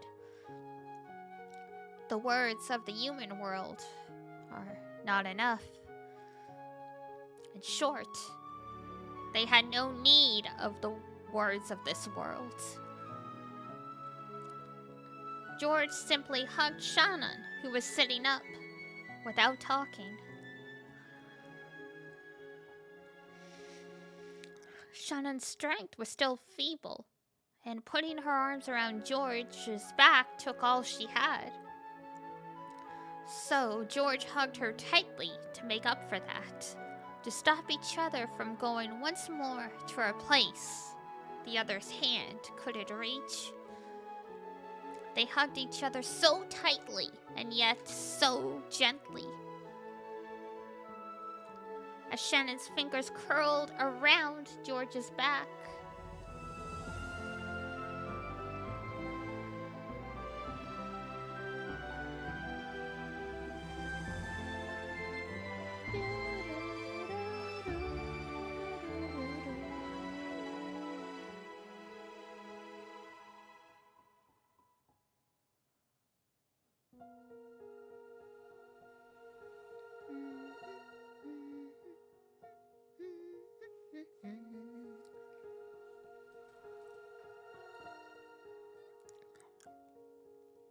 As Shannon's fingers curled around George's back, on her ring finger, the engagement ring George had given her definitely shone. That strong glint wasn't just the sparkle of a diamond. There definitely was a magic power that only the two lovers could possibly feel.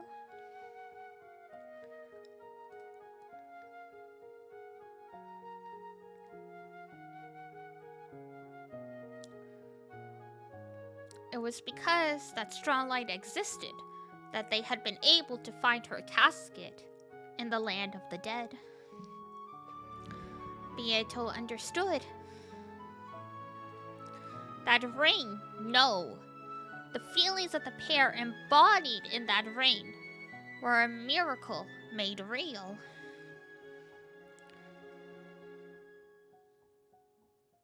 In that moment, George definitely used magic.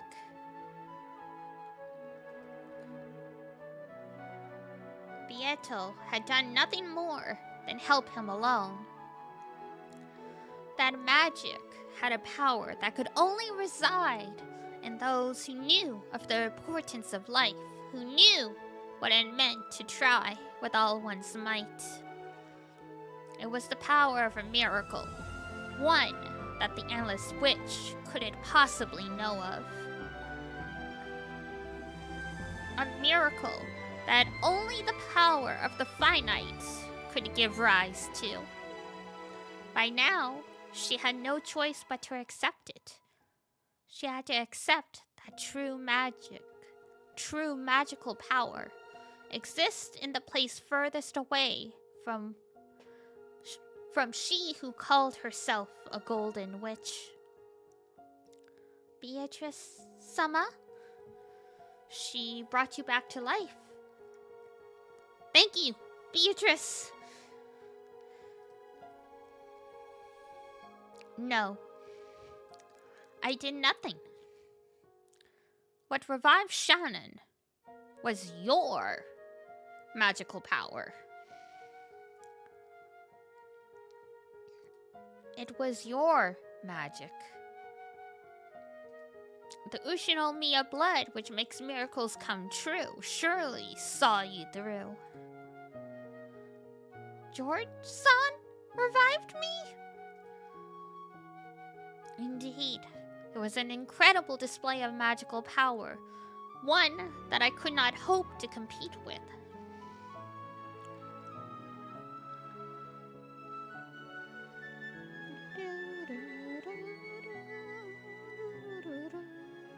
So, I am still nothing more than an apprentice. Now I finally know my place. Beatrice staggered backwards. Her physical strength was clearly exhausted. She had humbly said that George's power alone had revived Shannon. But Beato had also used all of her magical and physical strength. And she reflected upon how difficult it was to revive a single life. Oh, I'm gonna sneeze. Hold on. Excuse me. What terrible timing.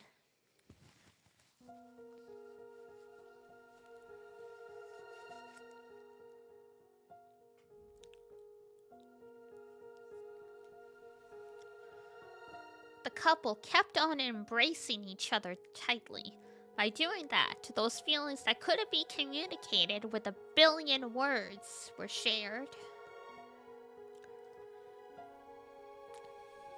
Thank you, Beatrice.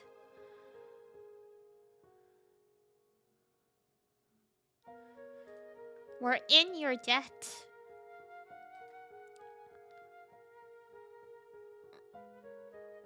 Thank you very much, Beatrice-sama.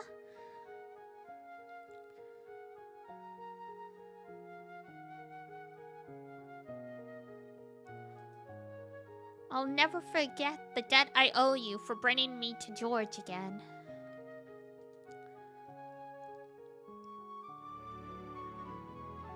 Stop that. Stop that. Being thanked by a pair of lovers is far too embarrassing for one who has been feared as a monster of a person. Don't worry about me. Celebrate your reunion together to the fullest. Beato, who was leaning with her back against the wall, slid down and sat. How many centuries had it been since she last grew this tired from using magic? I probably haven't been this tired since the first time I succeeded. Didn't teacher praise me that time? Oh, but didn't I kill that same teacher who praised me? Oh, don't be so naive, Beatrice. Isn't that what killing means? That people die when they are killed! Finally, it seems you finally remembered how to use magic. My head feels parched and suffocated, and I can't even remember. More importantly, didn't I kill you? You shouldn't be appearing. You are still allowing me to live even now. That is why I can appear like this. However, I did not come to pat your head. Did you come to sneer at how pathetic I am?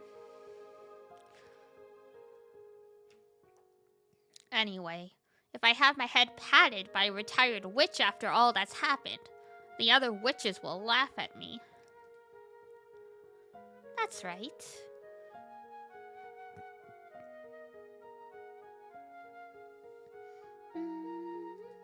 According to your bragging, you were not only a full adult, but a retired one.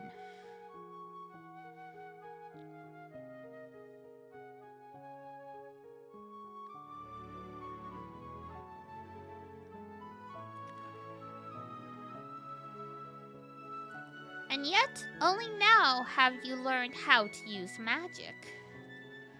That certainly does sound too embarrassing to tell anyone. Sure is, so don't tell anyone, okay? Okay.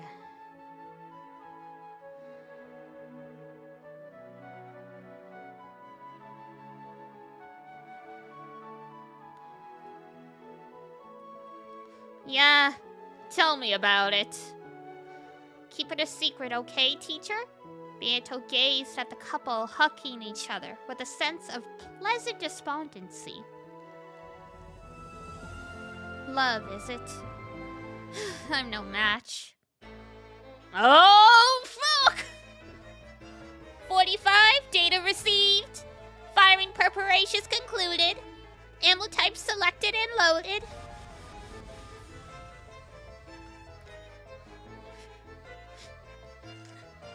Ava Beatrice is like, I'm no longer Ava Ushnomiya, but hell if my son hugs a maid. 410 firing. Neehee. The gold snake arrow fired by the chysters weaved its way through the bushes in the rose garden. I can't read with it flashing like this! Stop that! Weaved its way through the hedges and climbed the stone steps towards the mansion's entrance, aiming for the keyhole. It weaved through the corridors and flew into the keyhole on the door to the parlor. It happened in an instant. One could hardly blame Beato who was completely worn out for not noticing it beforehand. Right before Beato's eyes, the gold snake flew in through the keyhole, surrounded the two levers, and pierced the two hearts in the blink of an eye. Furthermore, the gold snake faithfully pierced a hole through Shannon's chest once more. Two hearts were pierced by that gold snake. No, by that gold sewing thread of the new brutal witch's furniture. And it happened in an instant, mocking the amount of effort it had taken to revive Shannon.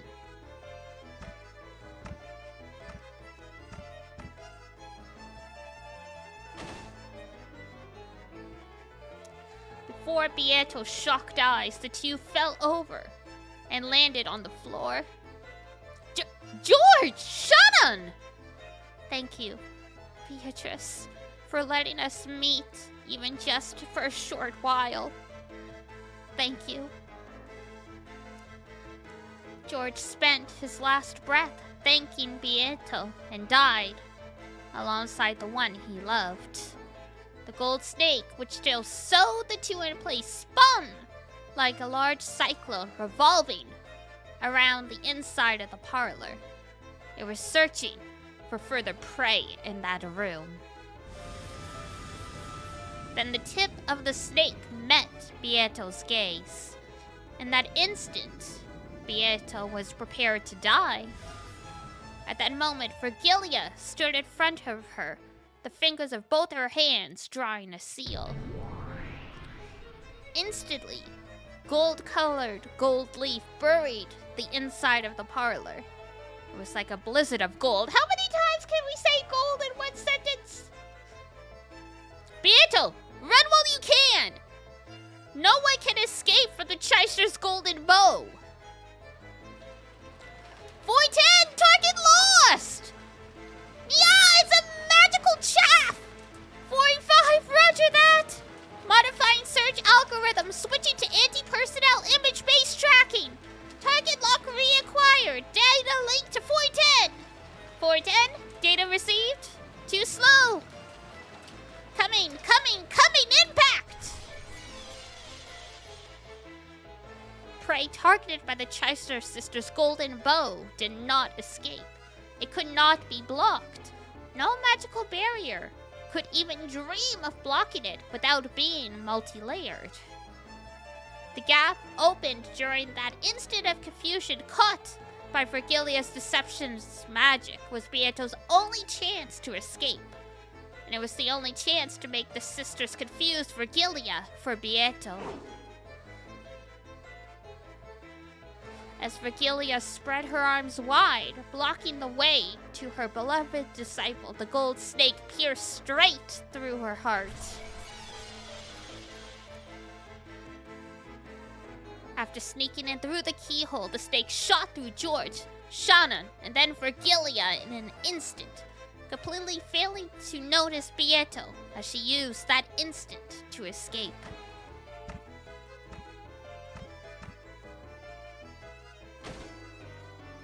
As soon as Virgilia saw that Beato had gotten away, she died.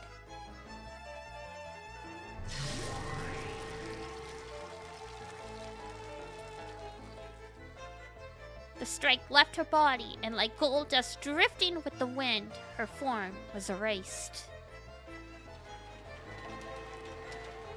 Beato completely erased all traces of her magical power. Became gold butterflies that passed through the wall, escaping to the wind and rain outside. Damn it! Damn it! Damn it! You bitch! You bitch! Beato felt regret from the bottom of her heart. Why? Because she had been attacked by the new witch? Probably not. Of course, she hated losing her teacher. And even more importantly, Beato was enraged at the barbarism that had boorishly stolen away the reunion between two lovers. Beato had poured almost all of her magical power to reunite them. Blah, blah, blah, blah.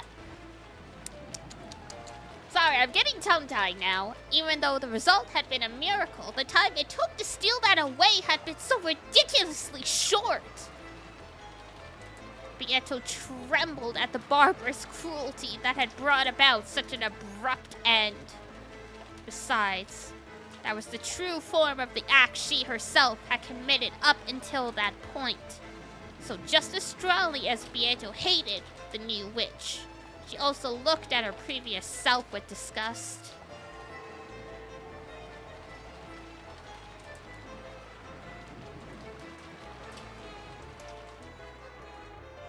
But now, she had to escape. If she was targeted next, she would probably lose her life. To think that a chess player had descended, thinking they were like a god, only to be attacked by the pieces.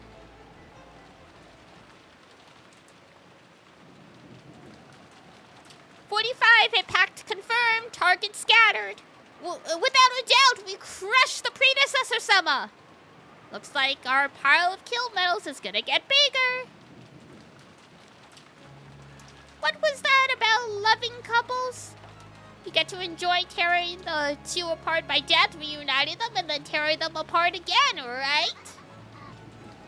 Wow! And along with that, I get to say goodbye to that damn fussy old hag, Ronov. You don't have any complaints, right? I do not, Beatrice-sama. That person interfered with the ceremony of the witch's epitaph, you see? She revived a sacrifice for the first twilight without permission, obstructing my ceremony. She's got no right to complain. But it sucks that she did leave a corpse behind, and I thought I'd be able to torture that old hag. Wow.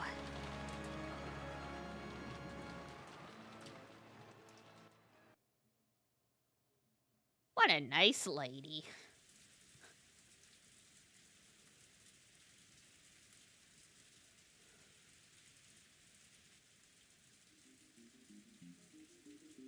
Uh-oh.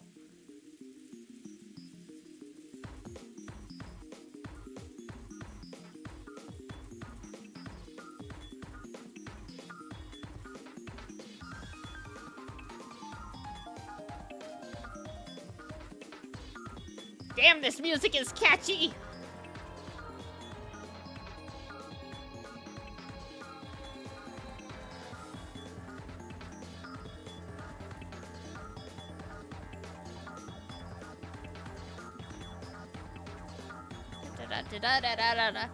I'm trying to think, do I want to keep... No, I shouldn't keep going. Alright, tomorrow. We're playing more tomorrow anyway. So we will continue tomorrow.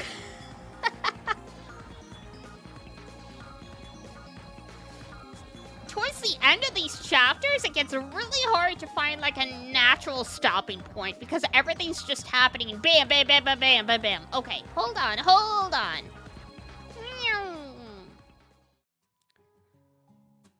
Ta-da! Okay.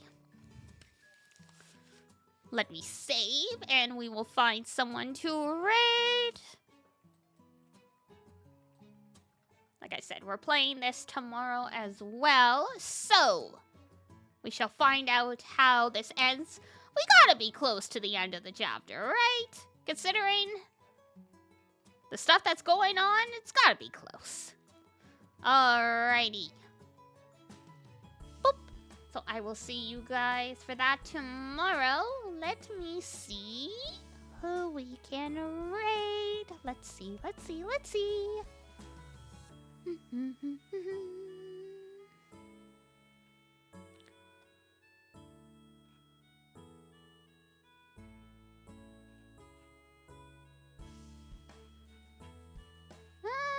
got a few options, Edie. Meeny, miny.